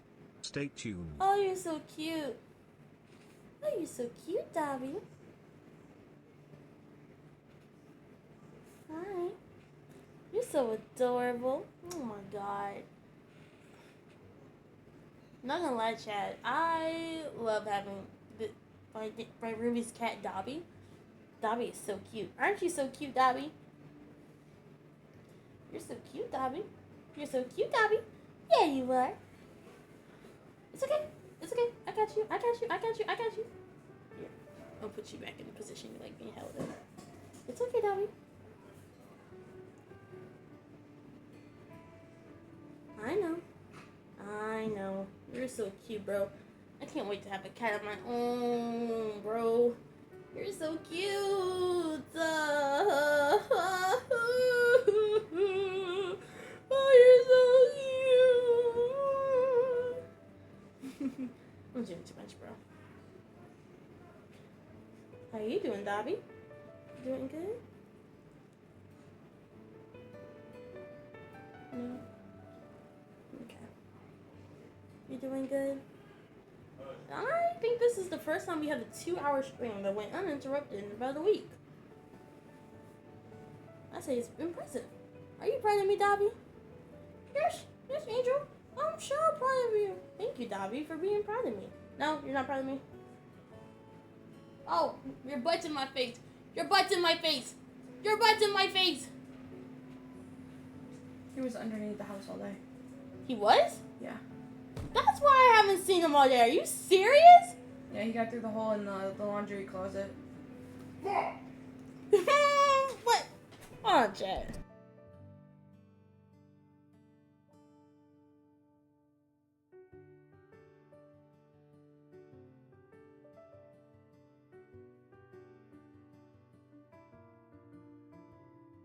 I love Dobby.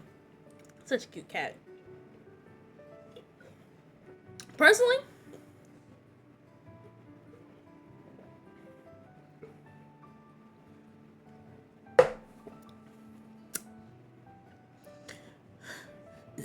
oof. If I knew the prologue was this long, this would have been a multi-part stream. I assumed we would have been done by now, bro. Clearly, we're not. It's okay though. I don't mind. Just being silly. Yeah. Okay, now that you guys are back, we can continue and possibly finish the prologue. We are not doing any of the steps today. We're doing the steps another day, just not today. Back to where I was before I was ever so rudely interrupted by a cutie patootie of a cat named Dobby. Looking at just the house made you feel like you haven't even gotten started. The only way to change that was to keep going, as your mommy talked about when encouraging herself to clean again after dinner. You and your mommy polished up the house as best as you could for even more hours. But then when your usual bedtime arrived, mommy put the duster and the scissors down. She wasn't going to have you stay up late, no matter how excited she was to unpack. She guided you to the first floor bathroom, the ones on the second floor were too dirty to use, plucking her overnight bag off the counter along the way. Your mommy explained how she would do a round through the whole house to keep the windows closed, to keep busy until the bathroom was free, and left you to go get ready to sleep. Inside the bag was little baby-sized versions of normal toothpaste and mouthwash containers and simple toothbrushes. All you had for pajamas at night was a green long-sleeve shirt with matching pants. You got as clean as you possibly could with only a sink to use. Trying to get the grimy feeling off your skin wasn't easy. It took way longer than usual, but it was critical. I took it off. And I took my glasses off, too. Then you changed into your PJs and let your mommy have her turn. While she was away, you took your favorite stuffed animal from your pack bag. You took out your favorite action figure, favorite doll, and your special pillow. My favorite stuffed animal. It was something you couldn't sleep without. The furniture was still plastic wrapped, so you crouched down and sat on the rug. Mommy returned in only a couple minutes wearing her purple pajamas, and she also had sleeping bags tucked under each arm. She shifted one forward to hold against the front of her chest and dropped the other one to the floor. It landed with a puff. That'll be mine. Your mommy noted while trying to untie the band that kept the sleeping bag together in the roll. She pulled and pinched at a knot. When it didn't budge, she lifted the bundle to her face and used her teeth to pry the threaded band apart from each other. She got it loose and victoriously fluffed the bag all the way down. She laid on it in a clear spot on the wooden floor. There you are, Angel. All ready. Okay. You used your feet and rocked back and forth to move yourself across the antique rug, scooting across the sleeping bag without getting off the ground. Mommy chatted casually while spreading out her own bag nearby. We'll need to get some wood so that we can actually use the fireplace on nights like this. Did your mommy know how to use a fireplace? You've never seen one in person up until now, and so far you still never seen one that had fire in it. Luckily, the house was warm and cozy, even without that since the winter stopped letting the chill in. The heater worked. That was sort of a surprise for you. Mommy still settled on the center of her temporary bed. She sat cross-legged with her back solidly straight. Her hands came to rest on the tops of her knees, and she made direct eye contact with you. Thank you for helping with the house today. It'll be home before we know it at this rate. I'm so tired now. I can understand that. She slouched her shoulders, easing away some of the stiffness. Mommy, can I tell you about what happened today? I would love that, dear. With your encouragement, you begin to narrate the entire story of the paper airplane adventure. From the moment it hit to the way it led down to you towards the crossroad, meeting Chiyu on his tower with his notebook full of loose papers, then finding Tamarack in her leaf pile and all her surprises. Mommy listened with her whole self, leaning forward and grinning wider with each new turn you revealed. You wrapped it up nicely by explaining how you returned to the neighborhood with Chiyu and Tamarack after everything you discovered. What a way to spend an afternoon. I'm proud of you, Angel. You're a bona fide detective. I had a feeling that note would lead to somewhere interesting. You kicked your legs up and down on your sleeping bag, very pleased with her reaction. It was a fun story to tell. Somehow the events of the day felt like they were a long time ago, or that they happened to someone else and you just heard about it. But it had been real. The paper airplane hit your shoulders. You held the note in your hand.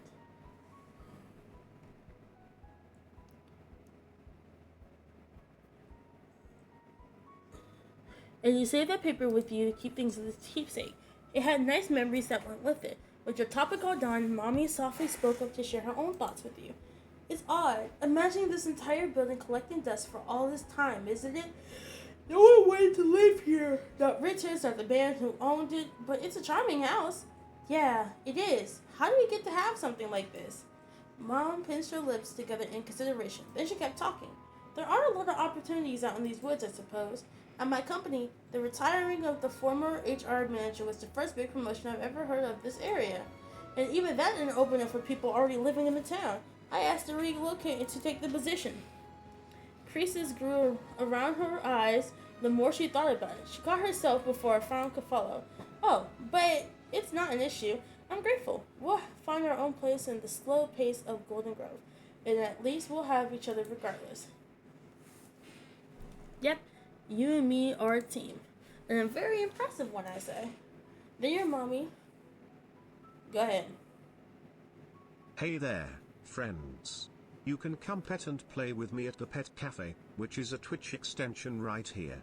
I can't wait to meet you all. Paw Prints emoji. You're done? Great. Then your mommy stretched her legs out fully across her sleeping bag, wiggling her toes inside the black socks she had on.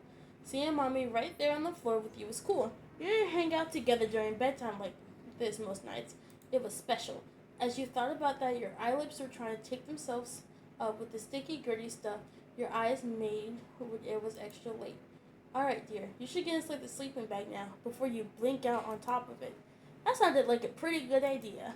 Skipping your stuffed animal into both your arms, you shimmied into the open end of the bag. It was made out of fabric that was so smooth it wasn't difficult to do. You moved further down until the edge was at your chin. You were wrapped up like a loaf of bread in a grocery bag. Mommy got to her feet, taking a short jog over to the far wall in the room. She lifted a finger to the light switch, but kept her gaze down at you. The expression on her face was gentle. Good night, Angel. Sweet dreams. The room went pitch black with a click. While your eyes were trying to adjust, you heard the shuffling sounds of Mommy. She joined you on the floor again. Those noises soon stopped. Mommy didn't talk anymore. There weren't sounds of cars passing outside. There was a thumping in your ears, and you thought you might have heard a creak somewhere. The night noises were a lot different than you had experience with. They were so quiet and distant, it made you notice that the more if they were clearer. You've got to know the sounds better. It was another part of the house's personality. You were okay with that. It was normal to need time to get familiar with each other. You pressed your eyes shut. In your head was thoughts of Chiyu and Timrak. You tossed and turned into the squishy cocoon, wanting to sleep so tomorrow could come sooner, but too excited to do so. It was way too long of a night. Your second day in Golden Grove arrived. Okay.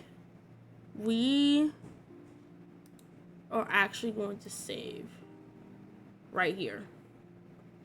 Because I think this is a good stopping place. It's a really good stopping place, Chad. So, that being said, I love you all. I care for you all. And enjoy this nice, relaxing music as we get ready to ease our way into a wonderful end of a stream. If you guys enjoyed today's stream, make sure you stay around and follow. Never hurts to have you join us. Good night, Bun Buns.